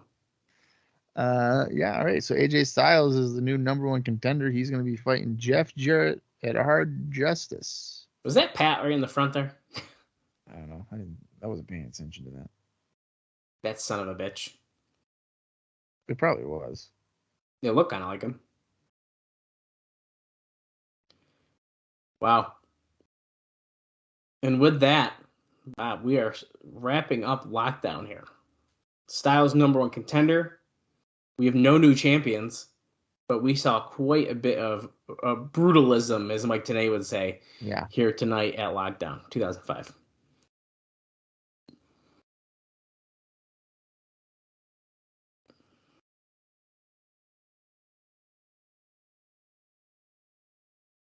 May 15th, that's Hard Justice. And here we go. We'll go off the air. What'd you think, Bob? I would give it a mild thumbs up. I liked it. Thumbs up. Of course he did. That held up for me. The main event was really good. Main event was really good. Lethal Lockdown was... It was what it was. I mean, can we just be real quick? Are there really any good matches like that? Like, are the War Games matches that exciting? Can we just be real with each other? No. I probably enjoyed that elimination cage match better than you did. With Shane and Yeah, maybe I was just being a party pooper because like I was just like, well, they're like, what's the point? And I was confused half the time about the rules. So maybe I was just being a party pooper. I don't think it was bad. I was just like stinking on it a little bit. Tables match was good. Yeah, tables match was better than I thought it was going to be. I haven't watched this in so many years, so I was a little nervous after I was telling you how excited I was. I didn't like the strap stipulation, but the tag title match was fine too. Yeah, I agree. Did not need that stipulation. But you know what? I don't hate it as much since it was like they didn't advertise it as a strap match originally. It was like an added thing on the show. So I can't even be too mad about it, really. Yeah, I think this sets us up pretty good to head in Hard Justice. Now, off the top of my head, Bob, I don't remember a goddamn thing about Hard Justice, so I'm pretty excited about Well, it's not heading. hard justice. It's hard justice. I said Hard Justice. You said hardcore justice. No, I said Hard Justice. I know what time period we're at. Yeah, you probably did. So I don't remember a damn thing about that show. So it's gonna be kind of fun heading into that, I think. And we have a lot of stuff kind of switching around here. I mean, it was very clear to me that Lance Hoyt is potentially turning babyface. So I'm curious where that goes, especially without Kid Cash around. Where does that lead him? Yeah. The BG James thing is like kind of weird to me. I really think we should have turned him heel there, but you know. Oh, and we do know that it's gonna be. I'm assuming, unless it's gonna be on Impact, that it's going to be Shocker and Christopher Daniels. He's the new number one contender. Yeah, I would imagine that's going to be a pay-per-view thing. Yeah. Now, a weird turn of events here is we do have 3 episodes of Impact before Hard Justice. So there's not 4. Pretty interesting. And after that, we have that's when it starts to get really weird for us. So we'll have just 2 more episodes, and then we have a weird little break that we will be doing some bonus episodes probably before our big June show. Right. So it's going to be quite interesting coming up in the next few weeks here. So I'm excited to get to it, though, for sure. Yeah, it'll be interesting just what the company's going through in a potentially cloudy situation. So that should be fun. All right. Well, that should wrap up Lockdown 2005. We'll see you guys again in just a few short days when we return for some more Impact on April 29th. So until then, for Dallas Gridley, I am Bob Colling Jr., and this has been the TNA Cross the Line podcast.